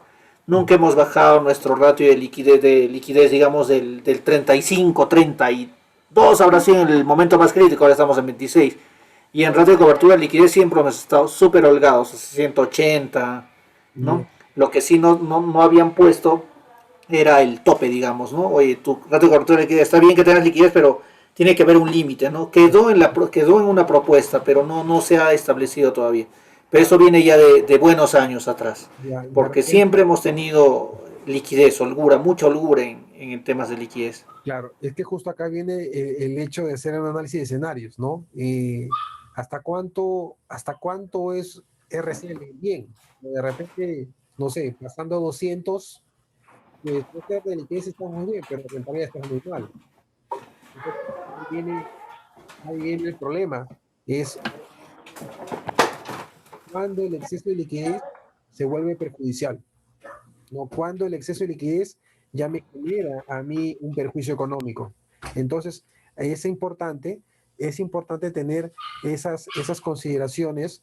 No te digo de repente para que hagas cambios ahora, sino para que por lo menos sean conscientes de lo que eso significa a nivel de rentabilidad y obviamente, pues en aras a lograr una adecuada, una adecuada definición de lo que es pues aceptable, un nivel de riesgo bajo, pues también sepan pues a partir de cuánto el exceso de liquidez puede empezar a generarme pues una rentabilidad negativa. Entonces, no estamos... Pero, digamos, desde la gestión de riesgos, eh, yo tendría que preocuparme también por la rentabilidad que tiene que evaluar, digamos, finanzas. No, advertir, en todo caso, Advertir. levantar la mano, claro, levantar la mano para indicar, oye, este tema, el exceso de liquidez, si no se coloca, pues obviamente pues va a generar un efecto sobre la rentabilidad. Es tema ya más de algo. Pero decía, eso es tema más de algo, de finanzas. Pero tú, Exacto. pero tú como riesgos puedes también advertir que eso va a ser la materialización del exceso de liquidez, ¿no? El efecto de un exceso de liquidez que te va a generar una menor rentabilidad, un efecto sobre tus objetivos estratégicos, porque no vas a lograr el nivel de rentabilidad deseado. Entonces, mucho, mucho de lo que tú vas a poder advertir, informar, ¿no? Finanzas va a tener que evaluar, va a tener que tomar decisión y finalmente ellos van a tener que tomar alguna u otra acción, ¿no? Mucho de lo que tú solamente puedes hacer es advertir esta situación de riesgo y obviamente poner en conocimiento para que a través de los informes, a través de tu informe de gestión, pues la alta dirección sepa que tampoco mucha liquidez es buena, es perjudicial para efectos de la rentabilidad, ¿no? Entonces, eso forma parte, por ejemplo, de algunos criterios que se deben tomar con respecto a las estrategias que ALCO puede tomar y que obviamente va a estar en línea también con las políticas que la organización defina, ¿no? Para la gestión de la liquidez. Entonces, es una zona que yo le digo que está más cercana a ALCO, ¿no? Activos y pasivos, que más a riesgos. Pero riesgos tiene de todas maneras que levantar la mano para que la organización, la alta dirección sepa pues las consecuencias, ¿no? De estar holgados de liquidez con cargo a una menor rentabilidad, ¿no? Entonces, tu función como riesgos es advertir esa situación, ¿no? Informar y listo, para que en la parte de finanzas pues tomen las decisiones, ya sea para colocar o ya sea para levantar dinero y que sus decisiones sean consistentes con el nivel de riesgo que la empresa está dispuesta a asumir, ¿no? Obviamente objetivos estratégicos, objetivos de rentabilidad, ¿no? Siempre mirando esos aspectos. Ah, Conforme. algo justo un poco retomando estos temas de gobierno, un tema muy importante es eh, tu rol, ¿no? De riesgos. En tu caso, no hay una dependencia de las unidades de negocio, no eres tú parte del modelo de negocio, pero en algunas instituciones puede darse caso. Yo he visto casos en los cuales riesgos era parte del proceso de colocaciones y obviamente tomaba decisiones como negocio y como riesgos. Entonces eso es un problema, te quita independencia y tu apreciación puede verse sesgada porque tienes un objetivo de rentabilidad, pero también tienes un objetivo de riesgos. Y eso puede llevarte a que no se advierta oportunamente estas situaciones, ¿no? Y obviamente el tema de la dotación de recursos para que se pueda realizar seguimiento, monitoreo al tema de liquidez, porque esto, si es que no hay una herramienta o no se tienen los mecanismos para advertir una situación de riesgo, pues claramente puede esto, si se pierde, por ejemplo, ¿no? Si tú tienes una persona que está abocada al tema de liquidez y por un tema coyuntural esta persona sale y no pueden reemplazarla, pues allí podemos tener un problema por pérdida de monitoreo o falta de monitoreo. Entonces, hay muchas cosas que también hay que considerar dentro de la gestión de liquidez, que tiene que ver la asignación de los recursos, todo el tema de administración de personal, ¿no? Para que estos obviamente no puedan, de alguna otra manera, no se pueda dejar de hacer el seguimiento, ¿no? Algo que también la norma habla claramente, habla sobre la necesidad de formación especializada al personal de riesgos, ¿no? Desarrollar capacitación permanente, que se evite un sistema de incentivos que propicia la toma de riesgos, ¿no? Entonces, hay algunos aspectos muy importantes dentro de la valoración de riesgos que también se deben tomar en cuenta, ¿no? Inclusive a nivel de, por ejemplo, de proyectos, de cambios que pueda requerir, por ejemplo, la evaluación de riesgos, ¿no? También riesgo de mercado de liquidez puede contribuir con su evaluación de riesgos. Entonces, si por OVE, no sé, imagínate, desean sacar un nuevo producto para captar recursos de, por ejemplo, de estas personas que están liberando su CTS y ustedes quieren jalar parte de esas personas que están jalando, que están sacando su CTS de otras instituciones, pues también hay que evaluar eso de cara al riesgo, ¿no? ¿Cómo le va a significar esto, ya sea como una oportunidad o ya sea como una potencial amenaza? Entonces, se tiene que evaluar, pues, estos aspectos tanto para la toma de decisiones de negocio como obviamente también las implicancias que eso puede tener de cara a la organización.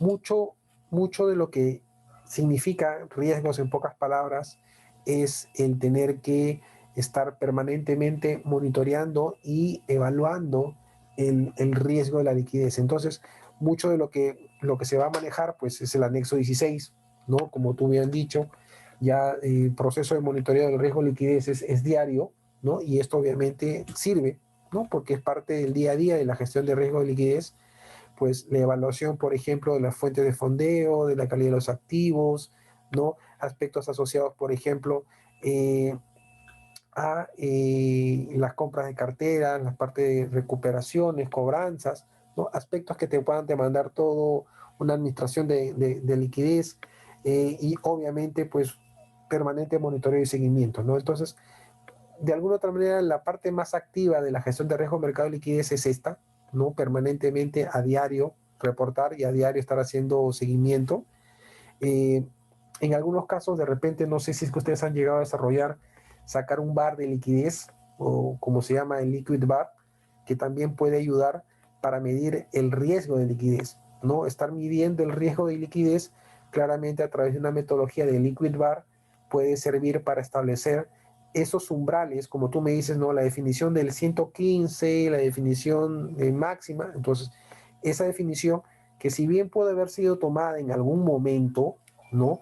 Eso tiene que estar sustentado en algún aspecto metodológico. Entonces, la superintendencia, pues, no sé si es que les habrá preguntado o si es que habrá habido algún informe de sustento, ¿por qué 115?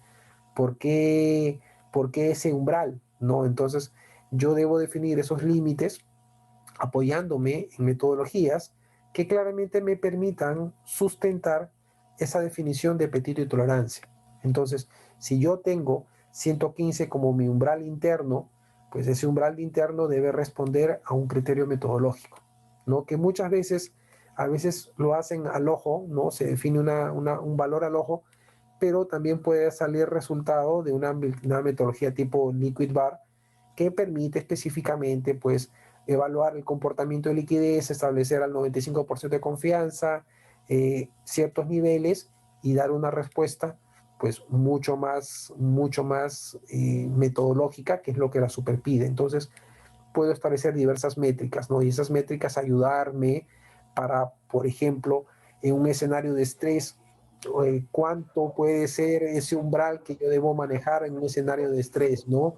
O de repente en la cuota superior, oye, si ya esto llega a 180, por encima de 180, el efecto sobre mi rentabilidad disminuye. Entonces, por encima de 180, ya estoy en una zona de rendimientos marginales decrecientes. Entonces, ya me genera una menor percepción. Entonces, ya también se convierte en un límite con respecto a lo que es rentabilidad. Entonces, ya yo cuando empiezo a modelar el liquid bar, yo ya empiezo a ver con números, ¿no? Con información reciente, ya yo empiezo a ver el por qué 115, el por qué 180 y por qué por encima de 180 ya la cosa ya no me genera rentabilidad. Entonces ya visualizo toda esa información en mi modelo. Entonces puede ser una herramienta que se puede implementar para que ustedes puedan estar justificando esos umbrales de cara a la super.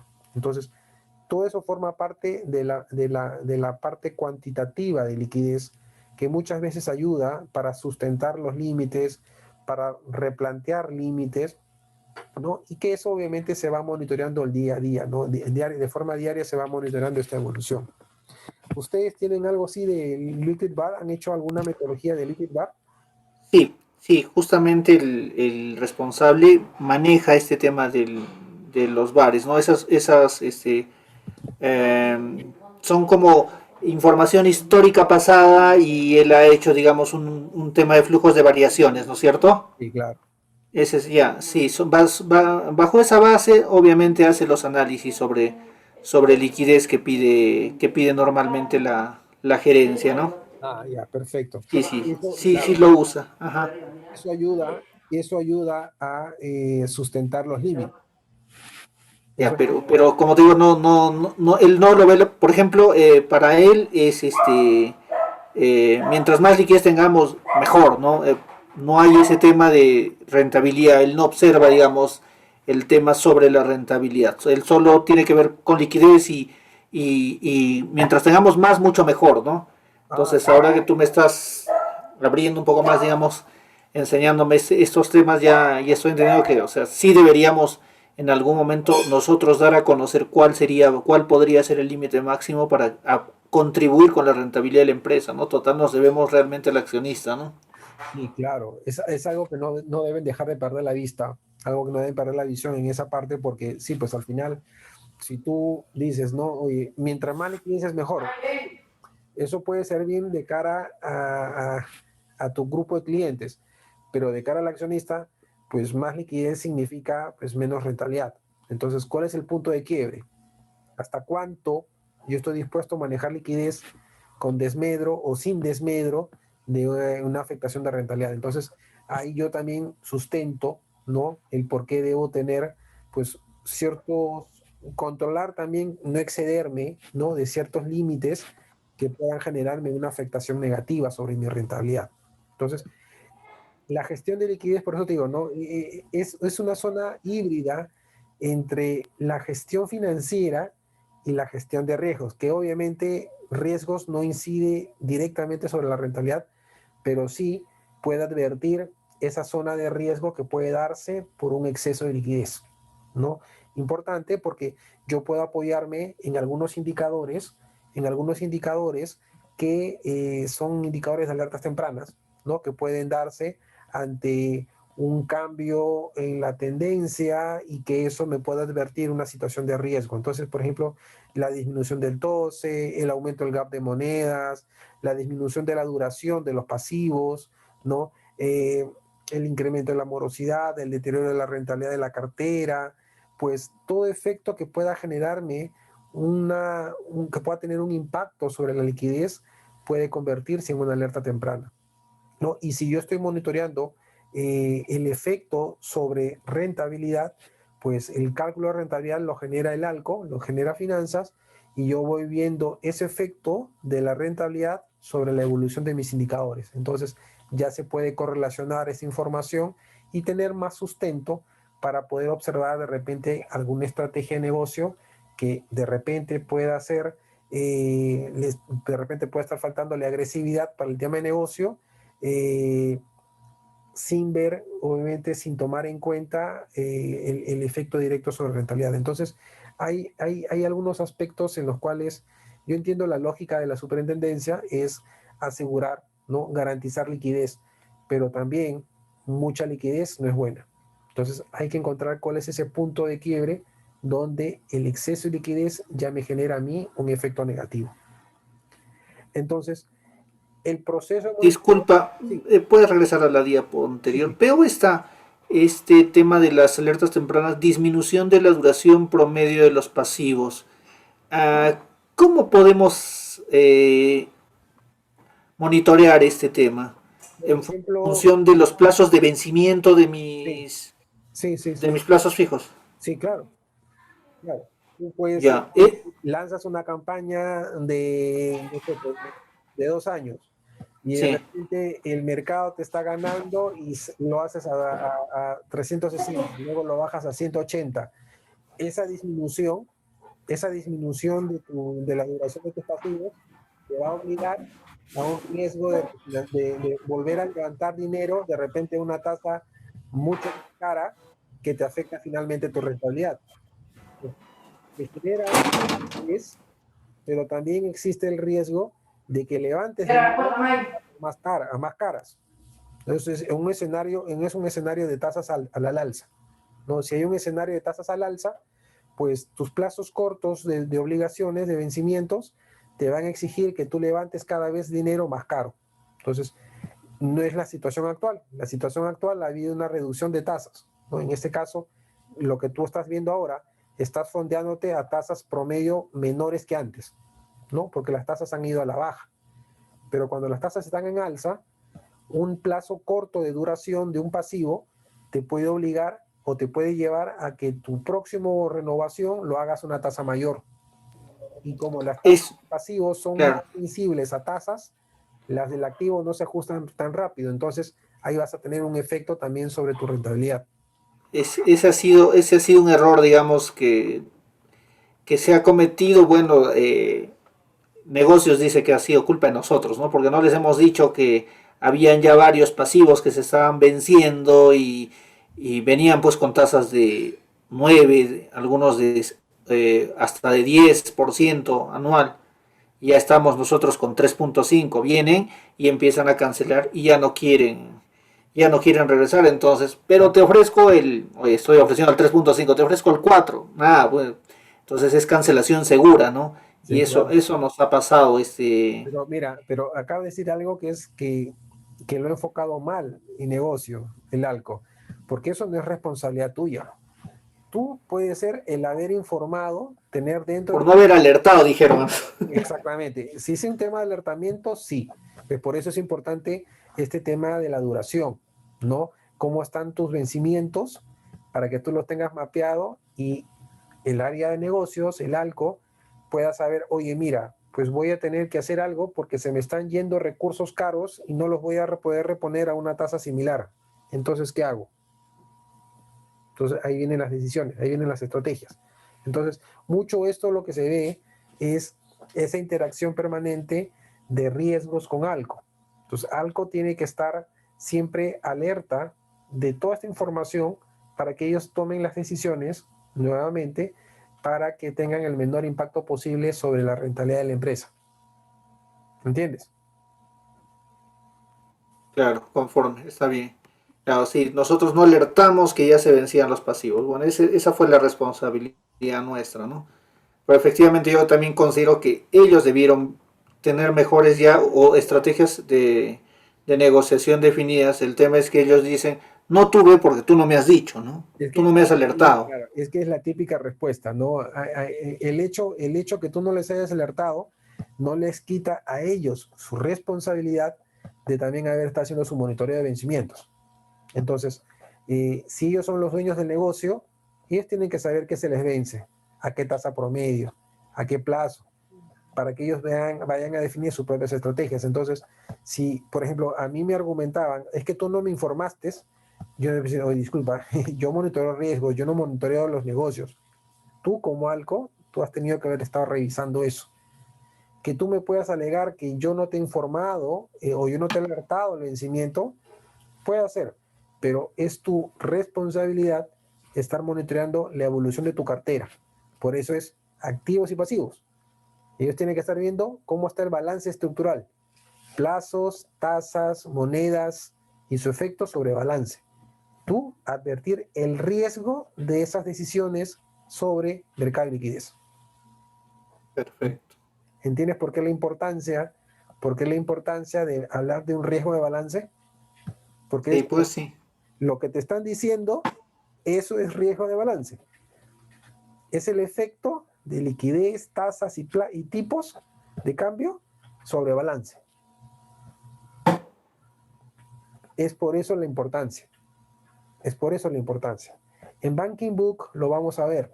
En Banking Book Excelente. vamos a ver eso, el efecto de tasa, plazo y tipo sobre balance. Y es ahí donde vas a ver cómo se cierra esta idea, la importancia de la ALM, la importancia del riesgo de ALM dentro del balance. Excelente. Parte, a ver, déjame ver ahora porque no estoy. Hoy tenemos hasta las 9, ¿no es así? Son 8:20. Sí, hasta las 9. Ajá. Estamos yendo bien, estoy yendo creo que lo bastante pausado Sí, como para sí, avanzar con calma, ¿no es así? sí, sí, claro que sí, muchas gracias, sí. Ok, perfecto. Un aspecto muy importante y es algo que vamos a regresar cuando veamos el tema nuevamente de ALM y los temas luego de liquidez, la parte especializada, es el monitoreo de los riesgos de liquidez, ¿no? Informes diarios, los informes mensuales, tener procedimientos cuando se excede un límite, tener procesos de escalamiento para toma de decisiones, informar a la alta dirección sobre los indicadores, tener indicadores de alerta temprana, ¿no? Algo que muchas veces suele ser un problema, que, por ejemplo, eh, los indicadores regulatorios son indicadores vencidos, son indicadores contables vencidos. Es decir, no te alertan de forma temprana un cambio de tendencia, no te alerta de forma temprana un problema que está por venir. Como son indicadores contables, te dicen lo que ya pasó. Entonces, parte de la importancia de tener indicadores de alerta temprana es poder ver, como decíamos acá, ¿no? Ciertos indicadores del negocio que me pueden alertar de una situación de riesgo de liquidez, lo cual yo debo monitorearlos, ¿no? Yo debo estar monitoreando esos cambios, esas tendencias que se están dando para poder prevenir, para responder anticipadamente a una situación de riesgo. Entonces, mis informes diarios de liquidez, si yo los veo de forma diaria, de repente no percibo exactamente un cambio de tendencia. Pero si yo tengo el indicador y saco, por ejemplo, no sé, promedios semanales, promedios quincenales y voy haciéndole un seguimiento a los promedios, de repente encuentre un cambio de tendencia que no lo percibo diariamente, pero que sí de repente en un promedio semanal, en una media móvil semanal, en una media móvil de 15 días, sí lo percibo, lo cual me puede estar alertando que acá hay un cambio de tendencia que si esto no se corrige puede ir a más. Entonces, yo debo jugar con varias herramientas, ¿no? Mis indicadores diarios, mis indicadores mensuales, pues agregarle de repente promedios móviles, poder agregarle de repente no solamente los indicadores regulatorios básicos, sino agregarle gestión para que me sirva finalmente para identificar un riesgo potencial de liquidez. Entonces, si yo espero solamente tener indicadores regulatorios, pues esos indicadores regulatorios sirven para el regulador, pero para mi gestión de repente ya es demasiado tarde, o por lo menos puedo no percibir un problema de liquidez con anticipación para responder, ¿no?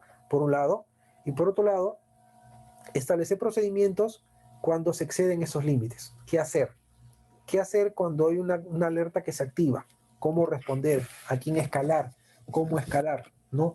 Ya son temas de gestión, pero muy importantes para que cuando se tenga que tomar alguna estrategia o alguna decisión, pues claramente se pueda establecer un mecanismo de comunicación y de respuesta sobre todo.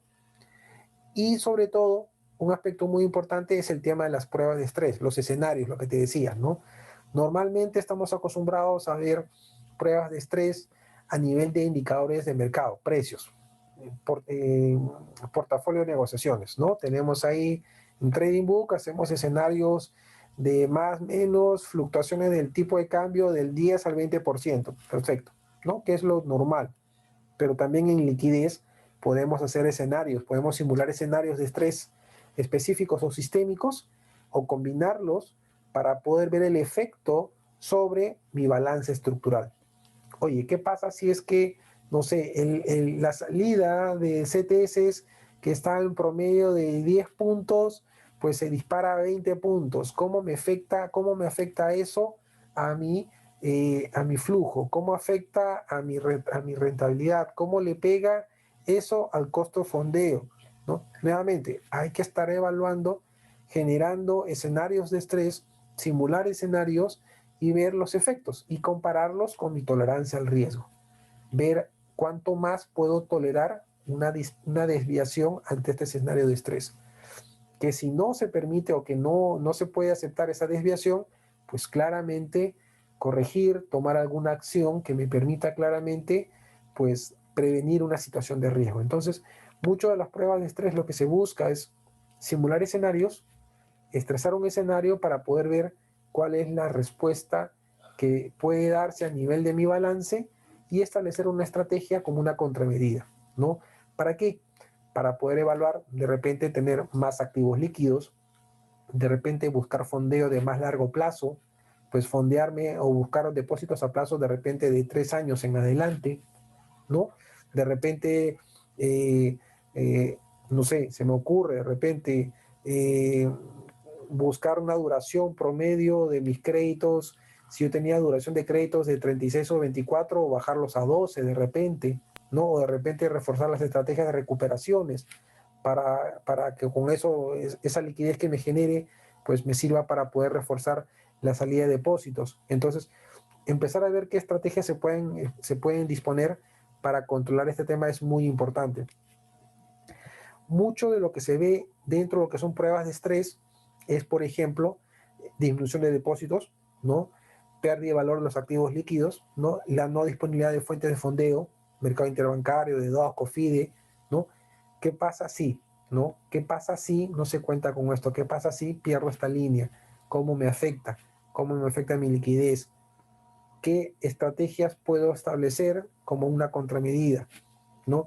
¿Qué puedo buscar? De repente, líneas aprobadas, no desembolsadas. De repente, si manejo tarjetas de crédito, de repente ver qué hacer, o de repente buscar líneas alternativas, o de repente buscar subordinados. Empezar a buscar nuevamente planes de acción que me permitan mitigar esos riesgos potenciales. Nuevamente, estamos hablando de un escenario de riesgo, algo potencial, algo que puede requerir alguna estrategia. Entonces, yo simulo los escenarios y en función a la respuesta de los escenarios establezco planes de acción, ¿no? Totalmente preventivo. Mucho de lo que normalmente podemos ver es que cuando se hacen los escenarios de estrés, no se les da la apreciación debida, ¿no? Los resultados se elevan a nivel del comité, a nivel de la gerencia, y a veces no tienen el alcance que debería tener. Entonces, ¿qué es lo que sucede normalmente? Pues los planes de contingencia de liquidez no sirven para prevenir, sino solamente sirven para responder. Entonces, yo me doy cuenta de que, por ejemplo, como me comentabas al inicio, yo tenía un plan dentro de mi plan de contingencia de liquidez, tenía unas líneas avisadas con un par de bancos. Les toco la puerta y me dicen que esas líneas están vencidas o esas líneas no se renovaron. Y en ese momento tengo que correr sobre la marcha para buscar una línea paralela. Entonces, ese gap de días que puede significar me puede afectar mi liquidez. Entonces, parte del ejercicio es que permanentemente estemos probando los controles que tenemos, estemos probando permanentemente mis límites, estemos probando la efectividad de mi plan de contingencia de liquidez para que yo realmente pueda tener la certeza de que esto va a funcionar, ¿no? Entonces, el ejercicio de los planes de contingencia de liquidez es como cualquier otro ejercicio en análisis de riesgo, es incluirlos en los procesos, en los análisis de riesgos y ver si es que realmente esas líneas que están avisadas realmente están o no disponibles, ¿no? O eventualmente, cuánto tiempo más me puede costar activar una nueva línea y cuál es el efecto de ese tiempo, esa brecha de tiempo que me pueda significar de repente un efecto sobre mis ratios de liquidez. Entonces, yo empiezo a jugar con los escenarios y voy estresándolos para poder ver hasta cuánto, ¿no? En un escenario, hasta cuánto yo puedo tolerar una caída de mi liquidez. Entonces, me permite, ¿no? Como un laboratorio, me permite probar y poder tener una idea de cómo se comporta la liquidez en ese escenario de riesgo, ¿no? Muy importante, ¿por qué? Porque al final lo que nosotros estamos buscando es anticiparnos a una situación de riesgo, ¿no? Ver un efecto potencial y determinar qué estrategias dentro de mi plan de acción se pueden establecer para poder mitigar ese escenario de riesgo, o por lo menos tener controlado ese escenario de riesgo. Justo a propósito de estos análisis de estrés, la super es bien celosa, digamos, en que nuestras pruebas de estrés estén adecuadas, ¿no? Nosotros éramos bastante likes, digamos, para hacer nuestras pruebas de estrés. ¿No? ¿Y qué pasaría si se van los 5 clientes, no más importantes? ¿O qué pasaría si escenarios específicos, ¿no? Ya nos ha, digamos, alertado de que podría haber un riesgo sistémico, digamos, ya qué planes estás haciendo tú. Ahí se nos complica de todas maneras porque tendríamos que recurrir de todas maneras al gobierno, ¿no? Y sin embargo, o sea, cuando presenta, nosotros tenemos que presentar nuestros análisis de estrés basados en las medidas que el área de finanzas nos indique o el área de operaciones. Oye, ¿sabes qué? Estoy planeando captar tal, estoy planeando captar esto o hacer esta campaña y todo eso. Si nosotros consideramos que eso es inviable, alguna de esas sus estrategias son inviables, o sea, yo no creo, digamos, ¿no? Yo no creo que el banco de crédito te dé 50 millones, digamos. Entonces tú no deberías considerar. Nosotros podríamos, digamos, advertir eso. Sí, claro. Y ahí está tu contribución de riesgo, pues. Por ejemplo, ¿qué pasa si es que operaciones me dice voy a levantar 50 millones del banco de crédito? y tú le dices, oye, a ver un momentito, estos covenants no cumplimos, no cumplimos, no cumplimos. Esa línea que tú estás planteando como una estrategia no es viable, o por lo menos es poco probable que nos puedan aprobar esos 50 millones. Ante esa situación, ¿cuál es tu plan B? Porque nuevamente, esto es tu escenario de riesgo. Si tú no logras levantar esos 50 millones, ¿de dónde sacamos o cómo cubrimos esa brecha? Si es que no tenemos otra fuente. ¿Hasta cuánto podemos aguantar para poder buscar un alterno y obviamente poder compensar esa brecha? Entonces, dentro de tu contribución de los escenarios de riesgos es que esa información que te plantea ALCO, tú tienes que evaluarla y decir, oye, esto poco probable que nos den 50 millones. ¿Entiendes? Entonces, en tus escenarios de estrés, tú puedes, como riesgos, pues ver realmente si es factible o no es factible, porque finalmente, si se requiriese esa línea y esa línea te dice no, ¿qué te queda? ¿Qué puedes hacer? Tener otra línea o tener otra contingencia, ¿no? Otra línea en contingencia para buscar sopesar esa si es que no saliese, a menos que sea una línea confirmada, ¿no? Si es una línea confirmada, ya eso es otra cosa. Pero estas líneas son normalmente avisadas, no son líneas confirmadas.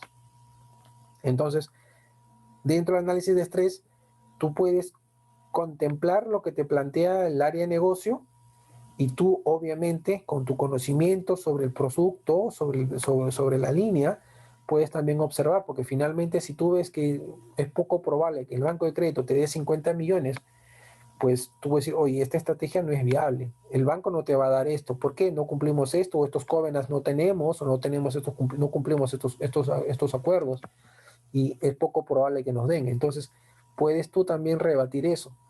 No es que tú tampoco solamente asumas lo que el negocio te diga, sino también si tú no ves que esa estrategia es viable, pues también con sustento plantear tu observación. Conforme, gracias. Ok, entonces ya estamos avanzando bastante bien. Vienen un par de láminas más y no sé, bueno, hemos acabado un poquito antes, pero tendríamos esta primera sesión cubierta. Quedan un par de láminas más. No sé si tienes alguna inquietud.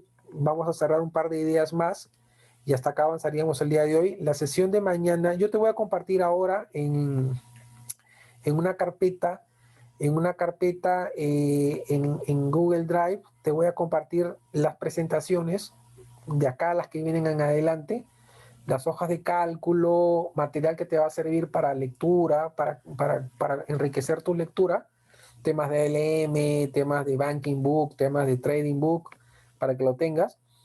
Y si gusta, pues obviamente la sesión está siendo grabada, te voy a grabar también los videos en una carpeta, te lo van a hacer llegar. Y obviamente puedas revisarlo si es que por A o B, pues como pasó una contingencia de comunicación, se perdió el enlace, pues si en otra oportunidad tienes algún problema similar, pues recurres al video y lo vas a tener. ¿Te parece? Ya, claro, gracias, está bien. Sí, genial. Ok, entonces, bajo esta definición, ¿no? Vamos a aterrizar ya sobre riesgos de mercados, nos vamos a centrar específicamente sobre riesgos sobre cartera de negociación, precios, ¿no? Precios y tasas, riesgo de tasa de interés, riesgo cambiario. No vamos a ver commodities porque, bueno, no es algo muy usual, pero nos vamos a centrar en riesgo de precios, riesgo tasa y riesgo cambiario. ¿Ok? Eso va a ser el enfoque de lo que vamos a desarrollar en la parte de Trading Book, algo en Banking Book, ¿no? A nivel de cartera, pues obviamente vamos a ver el tema de precios, vamos a ver, eh, vamos a ver el tema asociado al cálculo de VAR para una acción, para una cartera, ¿no? En la parte de Trading Book. Vamos a ver tema cambiario, vamos a ver el concepto de riesgo cambiario, vamos a ver un poco de las normas, algunos modelos para valorar el VAR de tipo de cambio, conceptos generales que nos van a servir, obviamente, ¿no? Por ahí tengo un par de calculadoras que te van a servir para efectos de medir el VAR, o una simuladora que te permite generar el precio de los bonos y el VAR de los bonos, ¿no? También conceptos que te van a seguir que de repente ya los manejas, pero obviamente vamos a hacer el ejercicio igual, todo en línea a la normatividad. Y el riesgo de tasa de interés, pues que sí lo vamos a ver específicamente en la parte de Banking Book, Vamos a ver el efecto de tasas de interés fijas y flotantes, fijas y variables, ¿no? Y su efecto sobre el trading book, ¿no? Sobre la cartera de negociación, por efecto tasa de interés, específicamente renta fija, ¿no? Entonces, vamos a ver algunos instrumentos en trading book sujetos a riesgo de tasa de interés. Vamos a simular eh, cambios de precios por tasas de interés, vamos a agarrar la calculadora de bonos, te voy a dejar ejercicios para que lo vayas haciendo en tus momentos de horas libres, por decirlo así, para que juegues con el simulador y veas cómo es el efecto de la convexidad, cómo es el efecto de la convexidad corregida, de la duración modificada, sobre la tasa de interés y sobre el precio del bono, ¿no? Para que veas cómo juega esto y cuando tengas tu portafolio y evalúes la duración corregida o la convexidad corregida, perdón, puedas ver el efecto sobre precio, ¿no? Ante cambios en la tasa de interés de un punto básico. Entonces, vamos a revisar eso, vamos a revisar algo de la norma también que está por detrás y nos queda la norma, bueno, todavía tengo unos minutos y creo que esto podemos revisar todavía, es las normas que han salido, ¿no? Las primeras que han salido, riesgo de mercado, funciones y documentos que yo imagino que dentro de tu función, tú anteriormente me dices que estabas en negocios, ¿no es así? ¿Te Sí, entendí? exacto. ¿Tú Ujú. has tenido ya la oportunidad de revisar el marco normativo, los documentos, los reglamentos de riesgo cambiario? Todos estos documentos has tenido que haberlos revisado para tu gestión diaria, ¿no es así? No he alcanzado, como te digo, tengo que confiar más en la labor que realiza el especialista en Ya. liquidez y mercado, ¿no? Yo te sugiero, yo te sugiero que empieces a recopilar información. Yo tengo los documentos, pero igual te los puedo hacer llegar eh, para que empieces a leer todos esos documentos, los reglamentos, por lo menos los grandes documentos, ¿no? Reglamento de gestión de riesgo mercado, el reglamento de gestión de riesgo de liquidez, el reglamento de riesgo cambiario, Ya, básico, gracias, sí, ¿no? claro, gracias. Los grandes, porque esos son los que te van a dar el marco de gestión de riesgo mercado de liquidez. Y también porque, y para que valides de cara a la super, cómo estás de cara a la gestión, ¿no? El encargo que has asumido, porque nuevamente yo siempre digo, lo pasado, pisado. ¿No? Igual, tienes que revisar lo pasado y tienes que ver que no hay huecos o vacíos que puedan luego generarte un impacto a tu gestión. Entonces, si tú te quieres curar de sano, preventivamente, tienes que ver la gestión pasada, ver qué se hizo, ver qué está a medias o ver qué no se ha hecho para evitar que tengas hoy los problemas. Entonces, es parte nuevamente de hacer un diagnóstico de la gestión de riesgos de parte tuya, con el encargo que tienes de ver qué se tiene, si estamos en línea con la norma y si hay algo que no está hecho o no se cumple lo que la norma dice, pues cerrar la brecha para evitar observaciones en tu gestión, ¿no? Entonces, hay que revisar las normas, hay que revisar los diversos reglamentos, hay que ver la norma de riesgo de mercado, de supervisión de riesgo de mercado, hay que tener las herramientas, hay que establecer los límites, hay que hacer todo esto para asegurar que nuevamente la super no nos levante una observación de algo que no es tu gestión. Entonces, antes de levantar muertos, primero tenemos que limpiar bien la casa y ver y asegurar que no estamos cargando con pasivos de gestiones pasadas. Nosotros, ¿para qué? Curarnos de sano, corregir lo que hay que corregir, poner los puntos claros donde hay que poner los puntos claros y asumir una gestión con conocimiento de todo lo que se viene, ¿no? Para evitar que te observen algo que no es de tu gestión, en pocas palabras, ¿no? Exacto, sí, muchas gracias. Ese era más o menos el objetivo, ¿no? Oye, ¿sabes qué? Conoce desde la base todo para que vayas ordenando, ¿no? Todo lo que esté mal, lo que nos esté faltando, ¿no? Genial, perfecto, perfecto, Sandro. Entonces, hasta aquí vamos a iniciar la próxima sesión el día jueves. Yo te voy a hacer llegar los documentos, los grandes documentos de gestión de riesgos para que le empieces a leerlo y sobre esos puntos es lo que vamos a desarrollar todo el material, ¿no? Entonces, esta primera sesión, estas 5 primeras sesiones de 2 horas son para cubrir ese marco de gestión, ¿no? Que la norma de mercado, el reglamento de riesgo de mercado, reglamento de administración cambiaria, ¿no? Todos esos documentos que son la base de la gestión de riesgo de mercado y liquidez, pues hay que leerlo y eso hay que procesarlo para ver qué tengo, qué estoy asumiendo qué cumplo, qué no estoy cumpliendo y sobre todo, ¿no? Anticiparnos antes que la super venga y nos observe algo que no es de nuestra gestión. Entonces, independientemente, hay que hacer ese diagnóstico y estar bien en tono con la norma para que no nos falte nada o que si es que hay algo, pues lo identifiquemos, corrijamos y que pasemos bien la fotografía con la superintendencia. Excelente, claro, gracias. Sí, porque hay también temas de interpretación que presumo a veces Sí, se han dado con algún error, ¿no? O con alguna carencia. también muchos temas de interpretación a veces se dan y muchas veces esas posiciones son las que te pueden dejar con algunas definiciones generales que no te precisan exactamente algo. Entonces, también hay que leer eso y hay que ver qué criterio se asumió o qué es lo que se quiso interpretar y ver si es que realmente eso es consistente. Entonces, todo este ejercicio busca eso, ¿no? Meternos en la parte doctrinaria, en la norma, e ir de la mano con herramientas metodológicas que buscan cerrar todas las brechas que la norma dice. Bueno, Claro, gracias. ok. Entonces, eso sería la sesión del día de hoy. Yo Un voy... favor, quería pedirte, Sí, no sé si en las posteriores sesiones, la caja como entidad eh, va a hacer un tema de emisión de bonos. Entonces le toca su primera emisión de bonos, ya tiene la autorización de la superintendencia, no sé si me puedes dar algunas pautas para otra sesión ahorita, ¿no? Sobre el tema de los bonos, que desde riesgos, ¿qué me toca ver sobre esa emisión de bonos que se va a mandar? ¿Qué temas son los importantes que nosotros deberíamos ir mapeando, controlando o advertirles a los de finanzas mira, sobre esta nueva aventura, digamos, que van a ya, empezar, ¿no? como la norma de reglamento de mercado te dice que todo cambio significativo, nuevo producto, nuevo servicio que lance la empresa, tiene que haber una apreciación de riesgos de mercado. Entonces, si ustedes van a emitir bonos, no deuda subordinada se van a emitir, pues allí tienes varios riesgos implícitos, ¿no? Uno, el hecho, primero, moneda, soles o dólares, primero, ¿no? El efecto de esa deuda sobre tu balance, ¿no? Por un lado. Ya estás hablando entonces con ALCO, en pocas palabras, ¿no? Ya estás hablando con ALCO, el efecto. Uno, eh, ¿cuál es la duración promedia de esos instrumentos? Va a ser una duración de 3 años, 4 años, 5 años. ¿Cuál es la duración promedia? Y eso cómo te va a afectar a la duración de tus obligaciones.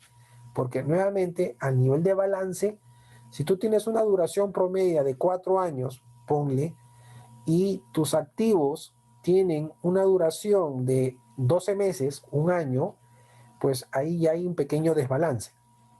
¿Qué significa para ti que tú tengas un crédito que vence cada 12 meses y tú tienes un fondeo de cada 4 años? ¿Cuál es el riesgo en esa situación para ti, en tu balance? El riesgo de la falta de pago. Es correcto, ¿no? ¿Por qué?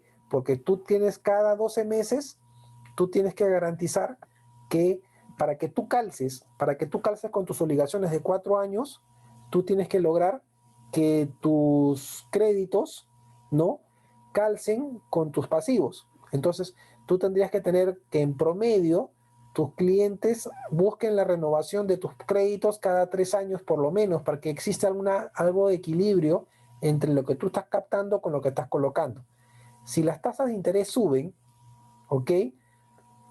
Tus obligaciones pueden tener un mayor costo, pero tus pasivos, pero tus créditos no vas a poder subir la tasa de interés con mucha rapidez.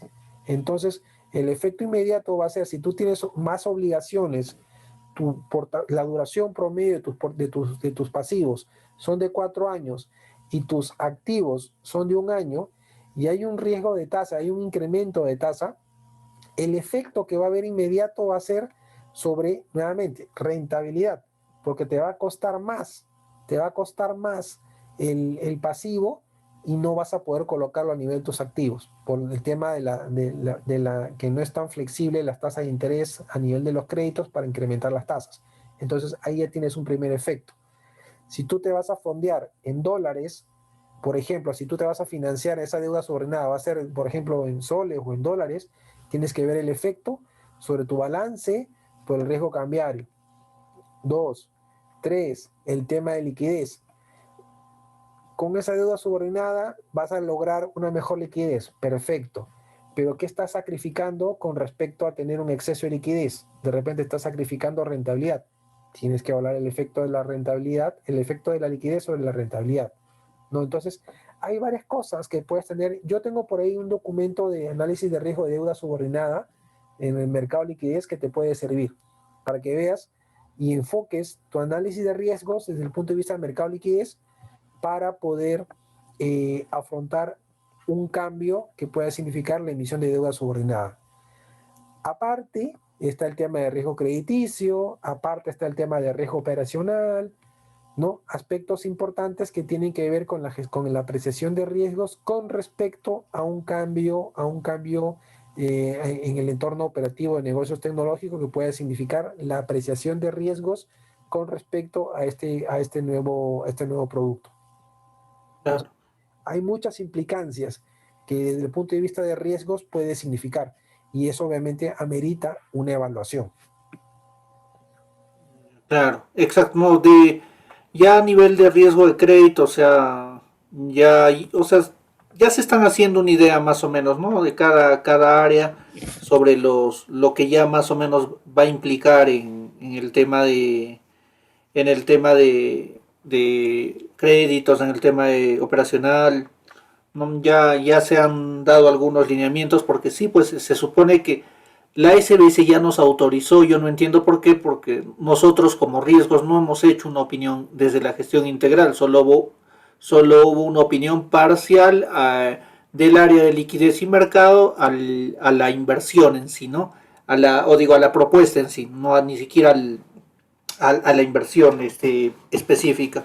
Hubo un tema general nada más y por eso es que ahora a modo de regularización creo nos están ya pidiendo que tenemos que mandar la opinión a la superintendencia, ¿no? Y Entonces, por claro, eso te decía por ahí si me sí, puedes sí, orientar sí, no te posteriormente preocupes. sobre esto, ¿no? O darme el material, gracias Ahí tengo información que te puede servir. Es importante como apreciación de riesgos todo este tipo de operaciones que no son productos nuevos, pero sí son cambios, porque obviamente la emisión de deuda subordinada, pues es un cambio importante, claro, necesita una apreciación de riesgos y eso tiene que ser de acuerdo a norma dentro de los 15 primeros días de lanzamiento. Entonces, tú tienes que tener un informe de riesgos, tiene que haber una evaluación a nivel del comité de riesgos para que conozcan los riesgos implícitos de esa operación para que obviamente se someta a conocimiento, se ponga en conocimiento y se tome alguna consideración el hecho de que de repente pueda meritar alguna actividad. Entonces, hay muchas acciones que se pueden desplegar de esta evaluación de riesgo. Por lo tanto, yo con el documento que te voy a compartir, lo vas a ver de una forma más integral, mercado, liquidez, ¿no? Que van a disparar muchas actividades de revisión y seguimiento también. excelente, muchas gracias, genial. Te pasaste, gracias. Bueno, No, no hay problema. Entonces, nos estamos viendo en la próxima sesión. Voy a compartirte el enlace. Si por A o B no puedes acceder a la carpeta, porque yo tengo el correo corporativo, el correo en la caja. Si no, me das un correo alterno, un personal, un Yahoo, un Gmail, ya, y te comparto la carpeta para que puedas accederla desde Google Drive y puedas ver todo el contenido sin ningún problema. perfecto, ya muchas gracias. Ya mañana entonces estoy de repente mandando un correíto con mi correo personal. Claro, perfecto. Genial, Ya, Sandro. Entonces, que descanse. Buenas noches. Nos vemos entonces un el día gusto, muchas miércoles. gracias. Ok, Te pasaste, chao. gracias. Nos vemos el jueves. Chao, chao, gracias.